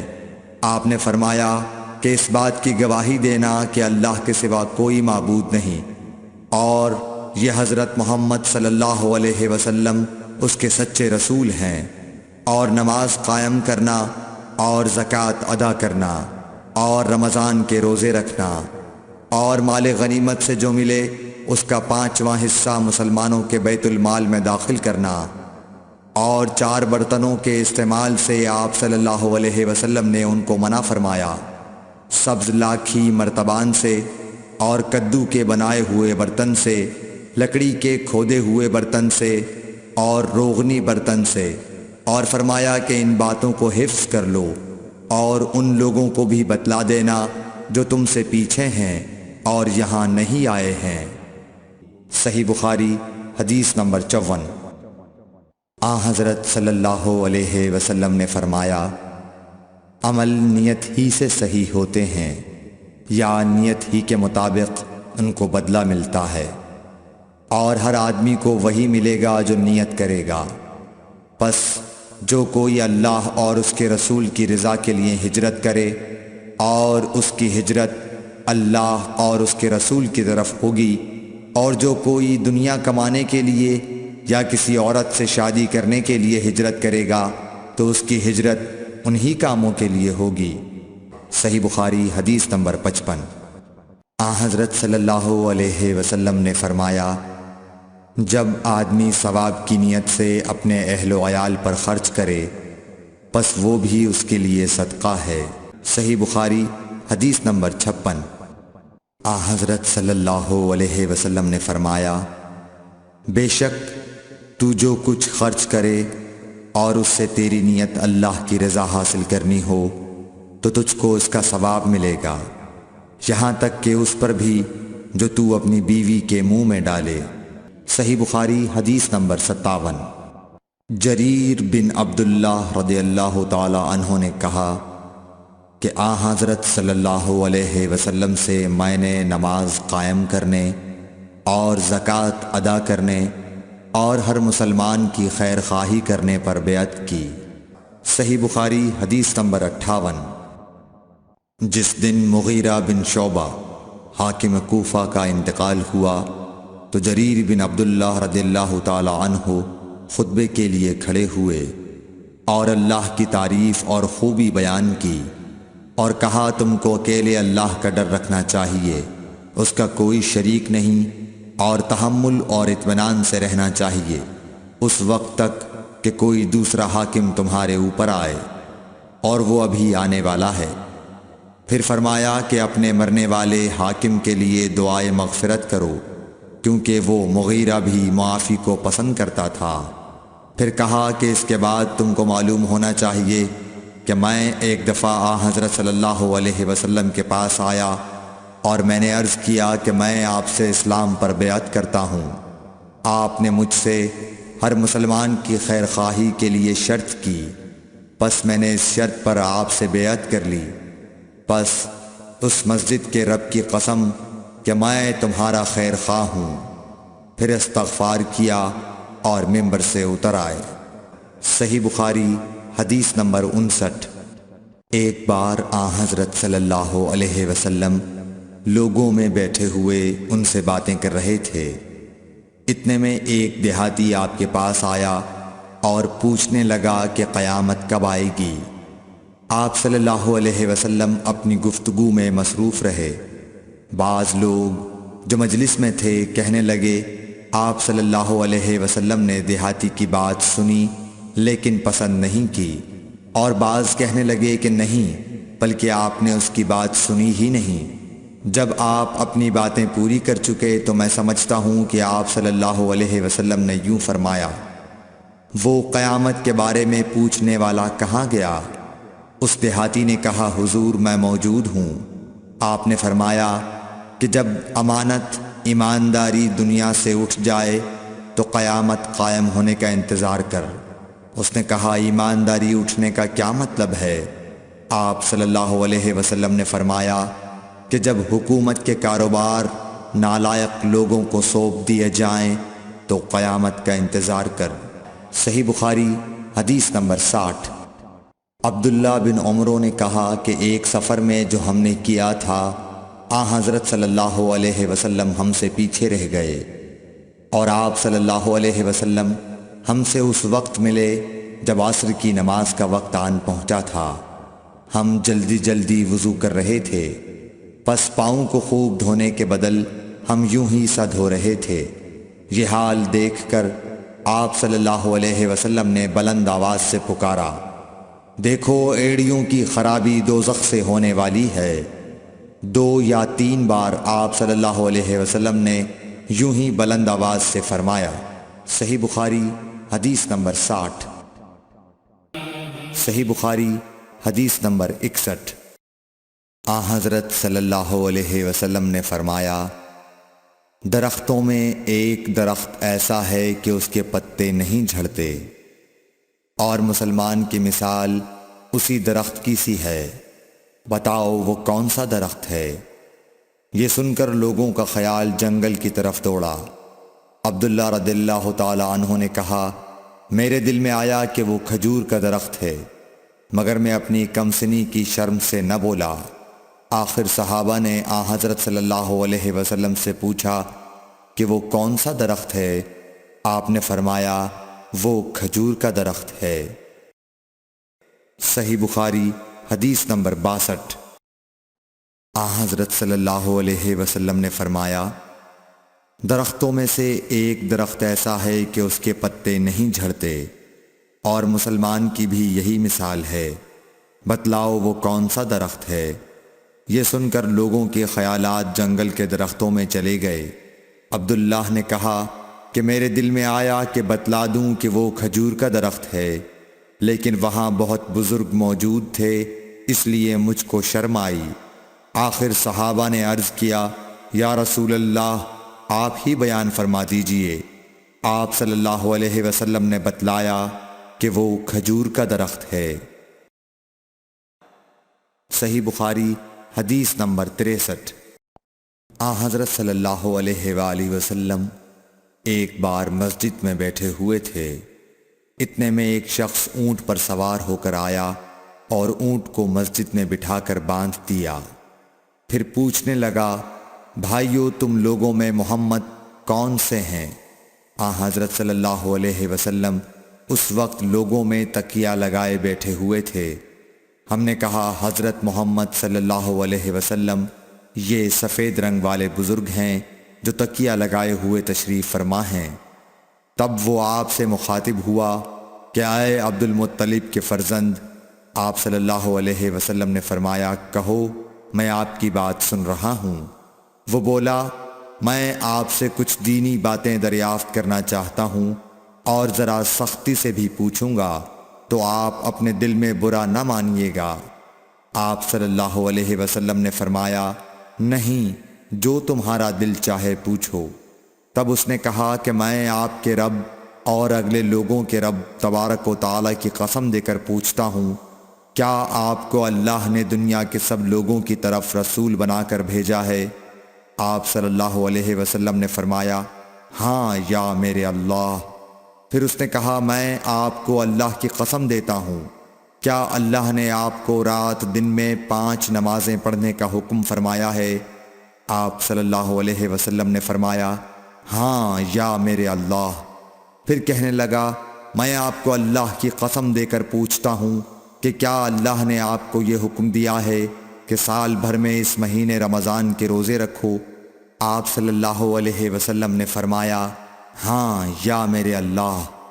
پھر کہنے لگا، میں آپ کو اللہ کی قسم دے کر پوچھتا ہوں کہ کیا اللہ نے آپ کو یہ حکم دیا ہے کہ آپ ہم میں سے جو مالدار لوگ ہیں ان سے زکوٰۃ وصول کر کے ہمارے محتاجوں میں بانٹ دیا کریں؟ حضرت صلی اللہ علیہ وسلم نے فرمایا، ہاں یا میرے اللہ۔ تب وہ شخص کہنے لگا، جو حکم آپ اللہ کے پاس سے لائے ہیں میں ان پر ایمان لایا، اور میں اپنی قوم کے لوگوں کا جو یہاں نہیں آئے ہیں بھیجا ہوا تحقیق حال کے لیے آیا ہوں۔ صحیح بخاری حدیث نمبر 64۔ رسول اللہ صلی اللہ علیہ وسلم نے ایک شخص کو اپنا ایک خط دے کر بھیجا اور اسے یہ حکم دیا کہ اسے حاکم بحرین کے پاس لے جائے۔ بحرین کے حاکم نے وہ خط کسریٰ شاہ ایران کے پاس بھیج دیا۔ جس وقت اس نے وہ خط پڑھا تو چاک کر ڈالا۔ راوی کہتے ہیں، اور میرا خیال ہے کہ ابن مسیب نے اس کے بعد مجھ سے کہا کہ اس واقعے کو سن کر رسول اللہ صلی اللہ علیہ وسلم نے اہل ایران کے لیے بد دعا کی کہ وہ بھی چاک شدہ خط کی طرح ٹکڑے ٹکڑے ہو جائیں۔ صحیح بخاری حدیث نمبر 65۔ رسول اللہ صلی اللہ علیہ وسلم نے کسی بادشاہ کے نام دعوت اسلام دینے کے لیے ایک خط لکھا یا لکھنے کا ارادہ کیا تو آپ صلی اللہ علیہ وسلم سے کہا گیا کہ وہ بغیر مہر کے خط نہیں پڑھتے، یعنی بے مہر کے خط کو مستند نہیں سمجھتے۔ تب آپ صلی اللہ علیہ وسلم نے چاندی کی انگوٹھی بنوائی جس میں محمد الرسول اللہ کندہ تھا۔ صحیح بخاری حدیث نمبر 66۔ ایک مرتبہ رسول اللہ صلی اللہ علیہ وسلم مسجد میں تشریف فرما تھے اور لوگ آپ صلی اللہ علیہ وسلم کے ارد گرد بیٹھے ہوئے تھے کہ 3 آدمی وہاں آئے۔ ان میں سے 2 رسول اللہ صلی اللہ علیہ وسلم کے سامنے پہنچ گئے اور ایک واپس چلا گیا۔ پھر وہ دونوں رسول اللہ صلی اللہ علیہ وسلم کے سامنے کھڑے ہو گئے۔ اس کے بعد ان میں سے ایک نے جب مجلس میں ایک جگہ کچھ گنجائش دیکھی تو وہاں بیٹھ گیا، اور دوسرا اہل مجلس کے پیچھے بیٹھ گیا، اور تیسرا جو تھا وہ لوٹ گیا۔ تو جب رسول اللہ صلی اللہ علیہ وسلم اپنی گفتگو سے فارغ ہوئے تو صحابہ رضی اللہ عنہم سے فرمایا، کیا تمہیں 3 آدمیوں کے بارے میں نہ بتاؤں؟ تو سنو۔ ان میں سے ایک نے اللہ سے پناہ چاہی، اللہ نے اسے پناہ دی، اور دوسرے کو شرم آئی تو اللہ بھی اس سے شرمایا کہ اسے بھی بخش دیا، اور تیسرے شخص نے منہ موڑا، اللہ نے بھی اس سے منہ موڑ لیا۔ صحیح بخاری حدیث نمبر 67۔ رسول اللہ صلی اللہ علیہ وسلم اپنے اونٹ پر بیٹھے ہوئے تھے اور ایک شخص نے اس کی نکیل تھام رکھی تھی۔ آپ صلی اللہ علیہ وسلم نے پوچھا، آج یہ کون سا دن ہے؟ ہم خاموش رہے حتیٰ کہ ہم سمجھے کہ آج کے دن کا آپ کوئی دوسرا نام اس کے نام کے علاوہ تجویز فرمائیں گے۔ پھر آپ صلی اللہ علیہ وسلم نے فرمایا، کیا آج قربانی کا دن نہیں ہے؟ ہم نے عرض کیا، بے شک۔ اس کے بعد آپ صلی اللہ علیہ وسلم نے فرمایا، یہ کون سا مہینہ ہے؟ ہم اس پر بھی خاموش رہے اور یہی سمجھے کہ اس مہینے کا بھی آپ اس کے نام کے علاوہ کوئی دوسرا نام تجویز فرمائیں گے۔ پھر آپ صلی اللہ علیہ وسلم نے فرمایا، کیا یہ ذو الحجہ کا مہینہ نہیں ہے؟ ہم نے عرض کیا، بے شک۔ آپ صلی اللہ علیہ وسلم نے فرمایا، تو یقیناً تمہاری جانیں اور تمہارے مال اور تمہاری آبرو تمہارے درمیان اسی طرح حرام ہیں جس طرح آج کے دن کی حرمت تمہارے اس مہینے اور اس شہر میں ہے۔ پس جو شخص حاضر ہے اسے چاہیے کہ غائب کو یہ بات پہنچا دے، کیونکہ ایسا ممکن ہے کہ جو شخص یہاں موجود ہے وہ ایسے شخص کو یہ خبر پہنچائے جو اس سے زیادہ یاد رکھنے والا ہو۔ صحیح بخاری حدیث نمبر 68۔ رسول اللہ صلی اللہ علیہ وسلم نے ہمیں نصیحت فرمانے کے لیے کچھ دن مقرر کر دیے تھے، اس ڈر سے کہ کہیں ہم کبھی دخاطر نہ ہو جائیں۔ صحیح بخاری حدیث نمبر 69۔ آپ صلی اللہ علیہ وآلہ وسلم نے فرمایا، آسانی کرو اور سختی نہ کرو، اور خوش کرو اور نفرت نہ دلاؤ۔ صحیح بخاری حدیث نمبر 70۔ عبداللہ ابن مسعود ہر جمعرات کے دن لوگوں کو وعظ سنایا کرتے تھے۔ ایک آدمی نے ان سے کہا، اے ابو عبد الرحمن، میں چاہتا ہوں کہ تم ہمیں ہر روز وعظ سنایا کرو۔ انہوں نے فرمایا، تو سن لو کہ مجھے اس امر سے کوئی چیز مانع ہے تو یہ کہ میں یہ بات پسند نہیں کرتا کہ کہیں تم تنگ نہ ہو جاؤ، اور میں وعظ میں تمہاری فرصت کا وقت تلاش کیا کرتا ہوں، جیسا کہ رسول اللہ صلی اللہ علیہ وسلم اس خیال سے کہ ہم کبھی دخاطر نہ ہو جائیں وعظ کے لیے ہمارے اوقات فرصت کا خیال رکھتے تھے۔ صحیح بخاری حدیث نمبر 71۔ رسول اللہ صلی اللہ علیہ وسلم نے فرمایا، جس شخص کے ساتھ اللہ تعالی بھلائی کا ارادہ کرے اسے دین کی سمجھ عنایت فرما دیتا ہے، اور میں تو محض تقسیم کرنے والا ہوں، دینے والا تو اللہ ہی ہے، اور یہ امت ہمیشہ اللہ کے حکم پر قائم رہے گی، اور جو شخص ان کی مخالفت کرے گا انہیں نقصان نہیں پہنچا سکے گا یہاں تک کہ اللہ کا حکم قیامت آ جائے اور یہ عالم فنا ہو جائے۔ صحیح بخاری حدیث نمبر 72۔ عبداللہ بن عمر رضی اللہ تعالی عنہ کہتے تھے کہ ہم رسول اللہ صلی اللہ علیہ وسلم کی خدمت میں حاضر تھے کہ آپ صلی اللہ علیہ وسلم کے پاس کھجور کا ایک گابھا لایا گیا۔ اسے دیکھ کر آپ نے فرمایا کہ درختوں میں ایک درخت ایسا ہے اس کی مثال مسلمان کی طرح ہے۔ ابن عمر کہتے ہیں کہ یہ سن کر میں نے ارادہ کیا کہ عرض کروں کہ وہ درخت کھجور کا ہے، مگر چونکہ میں سب میں چھوٹا تھا اس لیے خاموش رہا۔ پھر رسول اللہ صلی اللہ علیہ وسلم نے خود ہی فرمایا کہ وہ کھجور ہے۔ صحیح بخاری حدیث نمبر 73۔ رسول اللہ صلی اللہ علیہ وسلم کا ارشاد ہے کہ حسد صرف دو باتوں میں جائز ہے، ایک تو اس شخص کے بارے میں جسے اللہ نے دولت دی ہو اور وہ اس دولت کو راہ حق میں خرچ کرنے پر بھی قدرت رکھتا ہو، اور ایک اس شخص کے بارے میں جسے اللہ نے حکمت کی دولت سے نوازا ہو اور وہ اس کے ذریعے سے فیصلہ کرتا ہو اور لوگوں کو اس حکمت کی تعلیم دیتا ہو۔ صحیح بخاری حدیث نمبر 74۔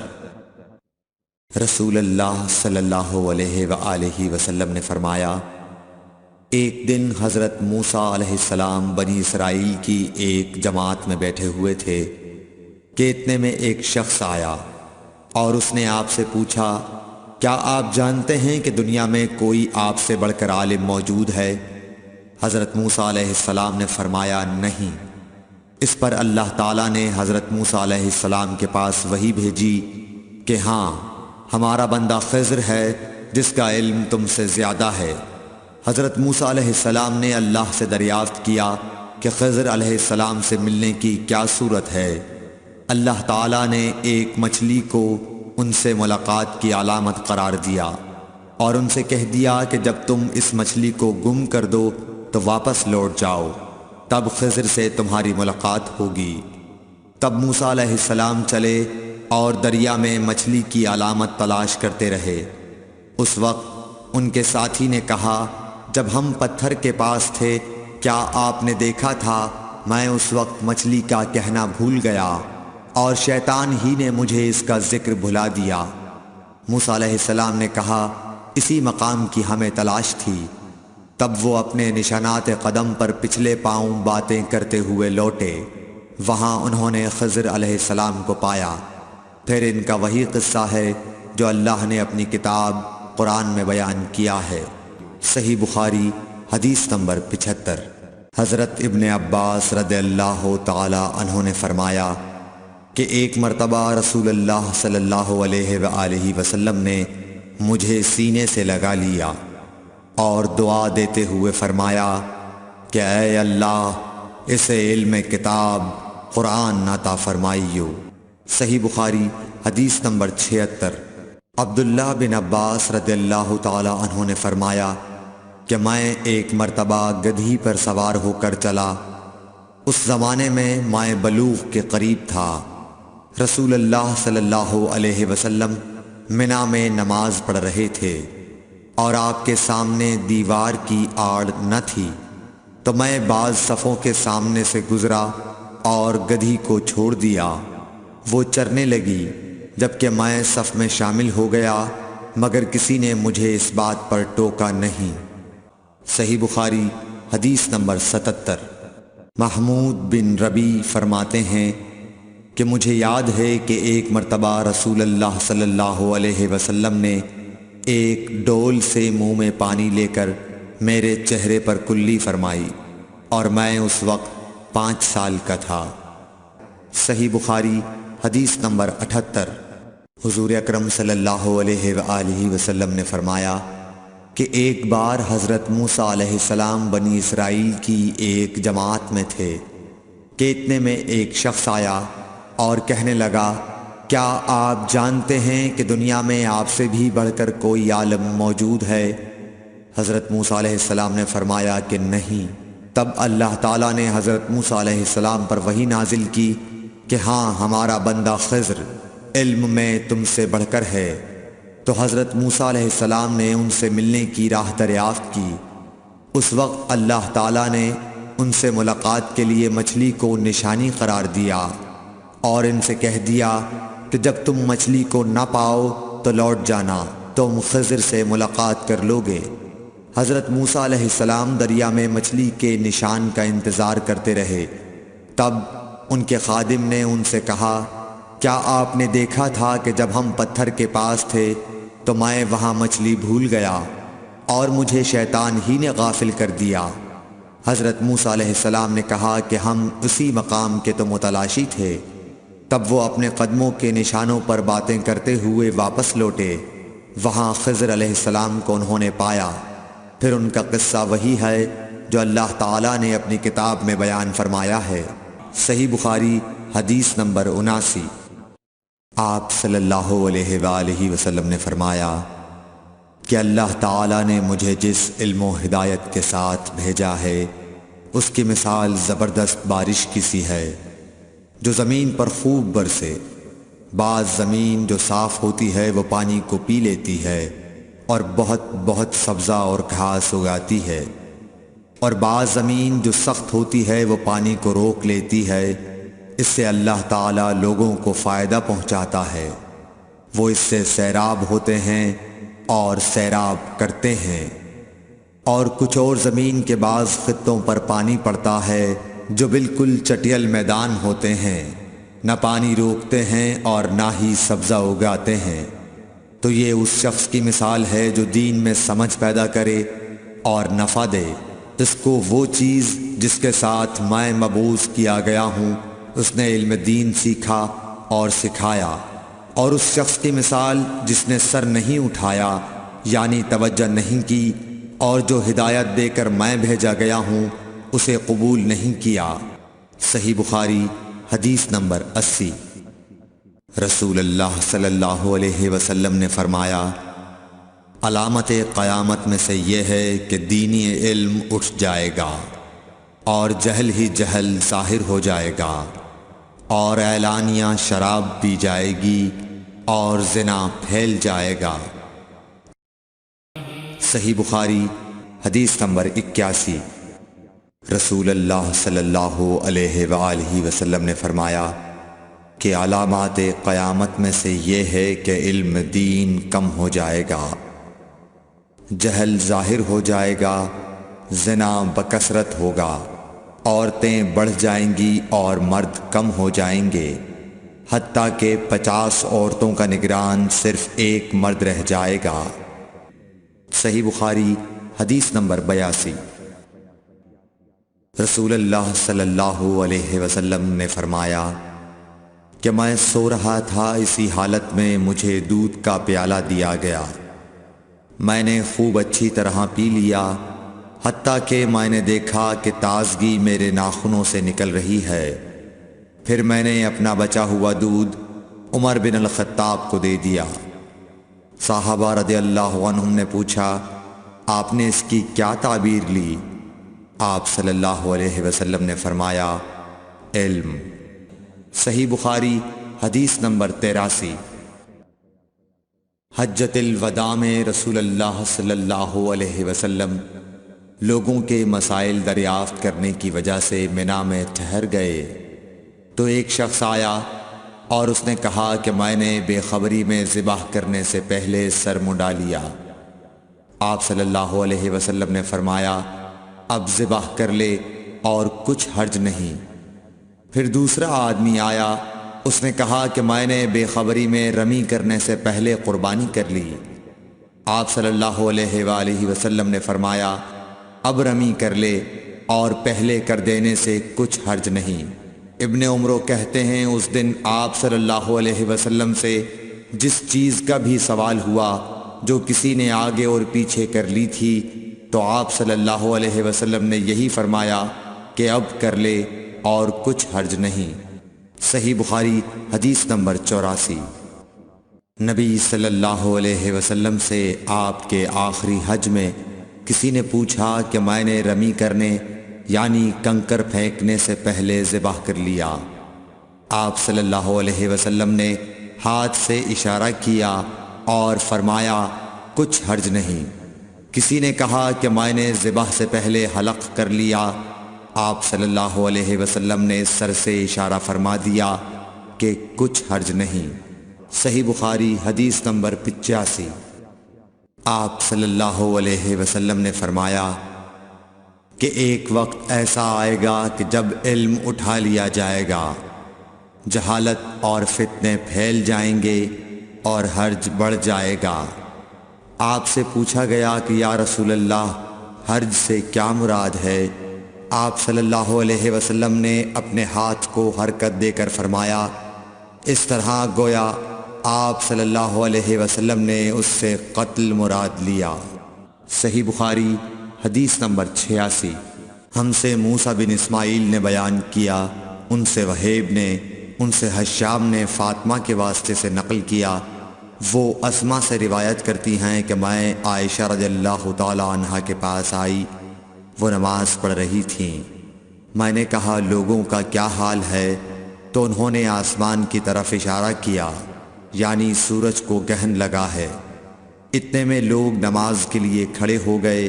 حضرت عائشہ رضی اللہ تعالی عنہا نے کہا اللہ پاک ہے۔ میں نے کہا کیا یہ گہن کوئی خاص نشانی ہے؟ انہوں نے سر سے اشارہ کیا یعنی ہاں۔ پھر میں بھی نماز کے لیے کھڑی ہو گئی، حتیٰ کہ مجھے غش آنے لگا تو میں اپنے سر پر پانی ڈالنے لگی۔ پھر نماز کے بعد رسول اللہ صلی اللہ علیہ وسلم نے اللہ تعالیٰ کی تعریف کی اور اس کی صفت بیان فرمائی۔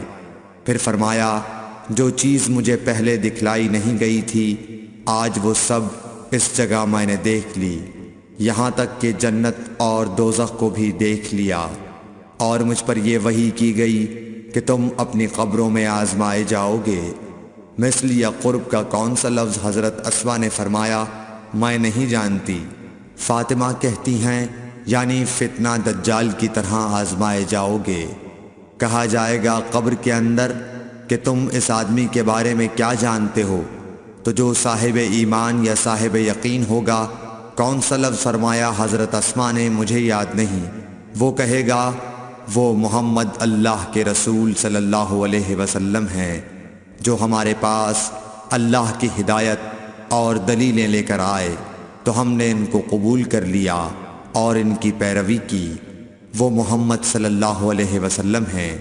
3 بار اسی طرح کہے گا، پھر اس سے کہہ دیا جائے گا کہ آرام سے سو جا، بے شک ہم نے جان لیا کہ تو محمد صلی اللہ علیہ وسلم پر یقین رکھتا تھا۔ اور بہرحال منافق یا شکی آدمی، میں نہیں جانتی کہ ان میں سے کون سا لفظ حضرت اسما نے استعمال کیا۔ تو وہ منافق یا شکی آدمی کہے گا کہ جو لوگوں کو میں نے کہتے سنا میں نے بھی وہی کہہ دیا، باقی میں کچھ نہیں جانتا۔ صحیح بخاری حدیث نمبر 87۔ قبیلہ عبد القیس کا وفد رسول اللہ صلی اللہ علیہ وسلم کی خدمت میں آیا۔ آپ صلی اللہ علیہ وسلم نے دریافت کیا کہ کون سا وفد آیا ہے یا یہ کون لوگ ہیں؟ انہوں نے کہا ربیعہ خاندان کے لوگ ہیں۔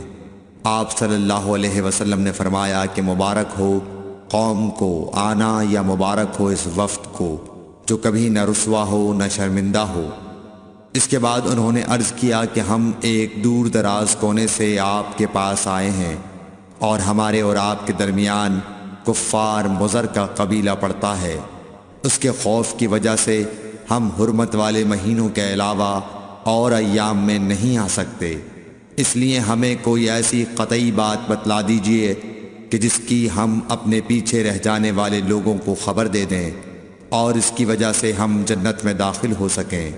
تو آپ صلی اللہ علیہ وسلم نے انہیں 4 باتوں کا حکم دیا اور 4 سے روک دیا۔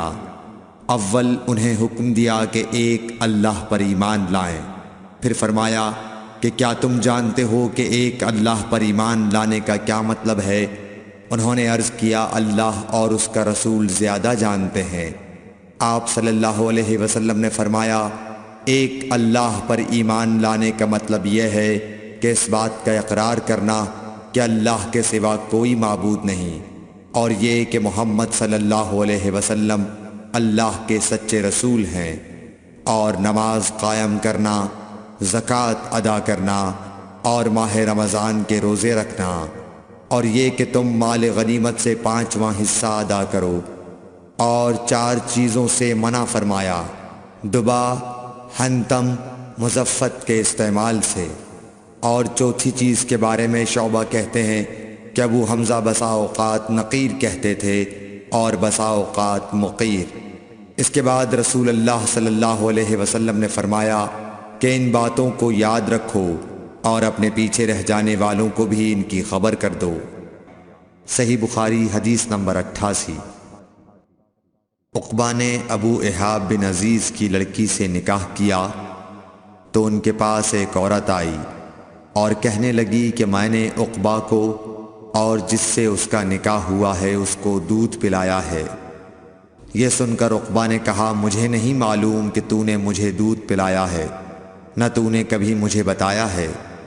تب سوار ہو کر رسول اللہ صلی اللہ علیہ وسلم کی خدمت میں مدینہ منورہ حاضر ہوئے اور آپ سے اس کے متعلق دریافت کیا تو آپ صلی اللہ علیہ وسلم نے فرمایا کس طرح تم اس لڑکی سے رشتہ رکھو گے، حالانکہ اس کے متعلق یہ کہا گیا۔ تب عقبہ بن حارث نے اس لڑکی کو چھوڑ دیا اور اس نے دوسرا خاوند کر لیا۔ صحیح بخاری حدیث نمبر 89۔ حضرت عمر سے روایت ہے کہ میں اور میرا ایک انصاری پڑوسی دونوں اطراف مدینہ کے ایک گاؤں بنی امیہ بن زید میں رہتے تھے، جو مدینے کے پورب کی طرف بلند گاؤں میں سے ہے۔ ہم دونوں باری باری حضرت صلی اللہ علیہ وسلم کی خدمت شریف میں حاضر ہوا کرتے تھے۔ ایک دن وہ آتا، ایک دن میں آتا۔ جس دن میں آتا اس دن کی وحی کی اور رسول اللہ صلی اللہ علیہ وسلم کی فرمودہ دیگر باتوں کی اس کو خبر دے دیتا تھا، اور جب وہ آتا تو وہ بھی اسی طرح کرتا۔ تو ایک دن وہ میرا انصاری ساتھی اپنی باری کے روز حاضر خدمت ہوا۔ جب واپس آیا تو اس نے میرا دروازہ بہت زور سے کھٹکھٹایا اور میرے بارے میں پوچھا کیا عمر یہاں ہیں؟ میں گھبرا کر اس کے پاس آیا۔ وہ کہنے لگا کہ ایک بڑا معاملہ پیش آ گیا ہے، یعنی رسول اللہ صلی اللہ علیہ وسلم نے اپنی بیویوں کو طلاق دے دی ہے۔ پھر میں اپنی بیٹی حفصہ کے پاس گیا، وہ رو رہی تھی۔ میں نے پوچھا کیا تمہیں رسول اللہ صلی اللہ علیہ وسلم نے طلاق دے دی ہے؟ وہ کہنے لگی میں نہیں جانتی۔ پھر میں نبی کی خدمت میں حاضر ہوا۔ میں نے کھڑے کھڑے کہا کہ آپ نے اپنی بیویوں کو طلاق دے دی ہے؟ آپ صلی اللہ علیہ وسلم نے فرمایا نہیں، یہ افواہ غلط ہے۔ تب میں نے تعجب سے کہا اللہ اکبر، اللہ بہت بڑا ہے۔ صحیح بخاری حدیث نمبر 90۔ ایک شخص حزم بن ابی کعب نے رسول اللہ کی خدمت میں آ کر عرض کیا یا رسول اللہ، فلاں شخص معاذ بن جبل لمبی نماز پڑھاتے ہیں، اس لیے میں جماعت کی نماز میں شریک نہیں ہو سکتا، کیونکہ میں دن بھر اونٹ چرانے کی وجہ سے رات کو تھک کر چکنا چور ہوتا ہوں اور طویل قرات سننے کی طاقت نہیں رکھتا۔ ابو مسعود راوی کہتے ہیں کہ اس دن سے زیادہ میں نے کبھی رسول اللہ صلی اللہ علیہ وسلم کو وعظ کے دوران اتنا غضبناک نہیں دیکھا۔ آپ صلی اللہ علیہ وسلم نے فرمایا اے لوگو، تم ایسی شدت اختیار کر کے لوگوں کو دین سے نفرت دلانے لگے ہو۔ سن لو، جو شخص لوگوں کو نماز پڑھائے تو وہ ہلکی پڑھائے، کیونکہ ان میں بیمار، کمزور اور حاجت والے سبھی قسم کے لوگ ہوتے ہیں۔ صحیح بخاری حدیث نمبر 91۔ ایک شخص عمیر یا بلال نے رسول اللہ صلی اللہ علیہ وسلم سے پڑی ہوئی چیز کے بارے میں دریافت کیا۔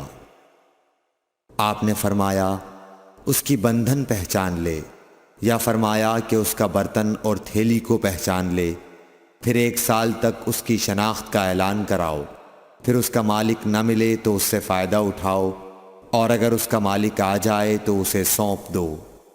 اس نے پوچھا کہ اچھا گمشدہ اونٹ کے بارے میں کیا حکم ہے؟ آپ کو اس قدر غصہ آ گیا کہ رخسار مبارک سرخ ہو گئے، یا راوی نے یہ کہا کہ آپ کا چہرہ سرخ ہو گیا۔ یہ سن کر آپ صلی اللہ علیہ وسلم نے فرمایا، تجھے اونٹ سے کیا واسطہ؟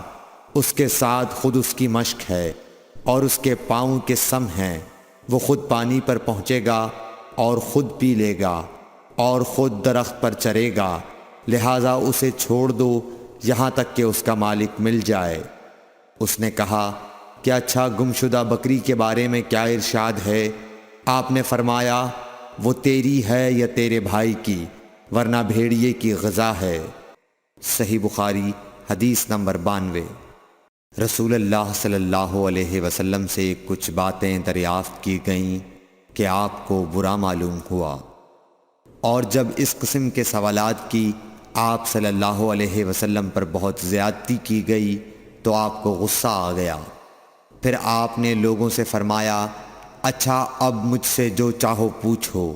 تو ایک شخص نے دریافت کیا کہ میرا باپ کون ہے؟ آپ نے فرمایا تیرا باپ حذافہ ہے۔ پھر دوسرا آدمی کھڑا ہوا اور اس نے پوچھا کہ یا رسول اللہ میرا باپ کون ہے؟ آپ نے فرمایا کہ تیرا باپ سالم شیبہ کا آزاد کردہ غلام ہے۔ آخر حضرت عمر رضی اللہ تعالی عنہ نے آپ کے چہرہ مبارک کا حال دیکھا تو عرض کیا، یا رسول اللہ ہم ان باتوں کے دریافت کرنے سے جو آپ کو ناگوار ہوں اللہ تعالی سے توبہ کرتے ہیں۔ صحیح بخاری حدیث نمبر 93۔ ایک دن رسول اللہ صلی اللہ علیہ وسلم گھر سے نکلے تو عبداللہ بن حذافہ کھڑے ہو کر پوچھنے لگے کہ حضور میرا باپ کون ہے؟ آپ نے فرمایا حذافہ۔ پھر آپ نے بار بار فرمایا کہ مجھ سے پوچھو۔ تو حضرت عمر رضی اللہ عنہ نے دو زانو ہو کر عرض کیا کہ ہم اللہ کے رب ہونے پر، اسلام کے دین ہونے اور محمد صلی اللہ علیہ وسلم کے نبی ہونے پر راضی ہیں، اور یہ جملہ 3 مرتبہ دہرایا۔ پھر یہ سن کر رسول اللہ صلی اللہ علیہ وسلم خاموش ہو گئے۔ صحیح بخاری حدیث نمبر 94۔ نبی اکرم صلی اللہ علیہ وآلہ وسلم جب سلام کرتے تو 3 بار سلام کرتے، اور جب کوئی کلمہ ارشاد فرماتے تو اسے 3 بار دہراتے یہاں تک کہ خوب سمجھ لیا جاتا۔ صحیح بخاری حدیث نمبر 95۔ رسول اللہ صلی اللہ علیہ وسلم جب کوئی کلمہ ارشاد فرماتے تو اسے 3 بار لوٹاتے یہاں تک کہ خوب سمجھ لیا جاتا، اور جب کچھ لوگوں کے پاس آپ تشریف لاتے اور انہیں سلام کرتے تو 3 بار سلام کرتے۔ صحیح بخاری حدیث نمبر 96۔ عبداللہ بن عمر رضی اللہ عنہ کہتے ہیں کہ ایک سفر میں رسول اللہ صلی اللہ علیہ وسلم ہم سے پیچھے رہ گئے، پھر آپ ہمارے قریب پہنچے تو عصر کی نماز کا وقت ہو چکا تھا یا تنگ ہو گیا تھا، اور ہم وضو کر رہے تھے۔ ہم اپنے پیروں پر پانی کا ہاتھ پھیرنے لگے تو آپ نے بلند آواز سے فرمایا کہ آگ کے عذاب سے ان ایڑیوں کی جو خشک رہ جائیں خرابی ہے۔ یہ 2 مرتبہ فرمایا یا 3 مرتبہ۔ صحیح بخاری حدیث نمبر 97۔ رسول اللہ صلی اللہ علیہ وسلم نے فرمایا کہ 3 شخص ہیں جن کے لیے دگنا اجر ہے۔ ایک وہ جو اہل کتاب سے ہو اور اپنے نبی پر اور محمد صلی اللہ علیہ وسلم پر ایمان لائے۔ دوسرے وہ غلام جو اپنے آقا اور اللہ دونوں کا حق ادا کرے۔ اور تیسرے وہ آدمی جس کے پاس کوئی لونڈی ہو جس سے شباشی کرتا ہے، اور اس کو تربیت دے تو اچھی تربیت دے، تعلیم دے تو عمدہ دے، پھر اسے آزاد کر کے اس سے نکاح کر لے تو اس کے لیے دگنا اجر ہے۔ صحیح بخاری حدیث نمبر 98۔ نبی صلی اللہ علیہ وسلم ایک مرتبہ عید کے موقع پر مردوں کی صفوں میں سے نکلے اور آپ کے ساتھ بلال رضی اللہ تعالی عنہ تھے۔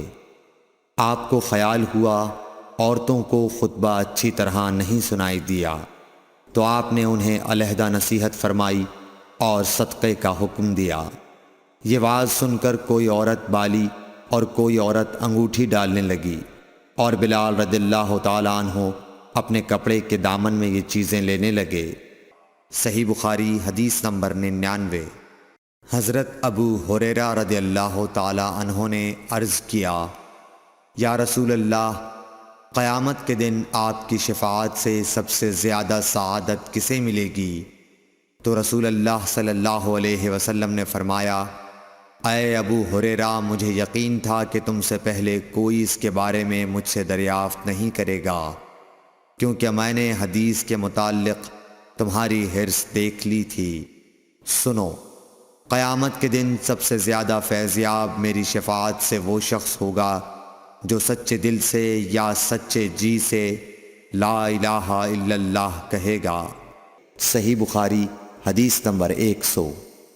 رسول اللہ صلی اللہ علیہ وآلہ وسلم نے فرمایا کہ اللہ علم کو اس طرح نہیں اٹھا لے گا کہ اس کو بندوں سے چھین لے، بلکہ وہ پختہ کار علماء کو موت دے کر علم اٹھائے گا، حتیٰ کہ جب کوئی عالم باقی نہیں رہے گا تو لوگ جاہلوں کو سردار بنا لیں گے، ان سے سوالات کیے جائیں گے اور وہ بغیر علم کے جواب دیں گے، اس لیے خود بھی گمراہ ہوں گے اور لوگوں کو بھی گمراہ کریں گے۔ Thanks for watching. Don't forget to like, comment, share and subscribe to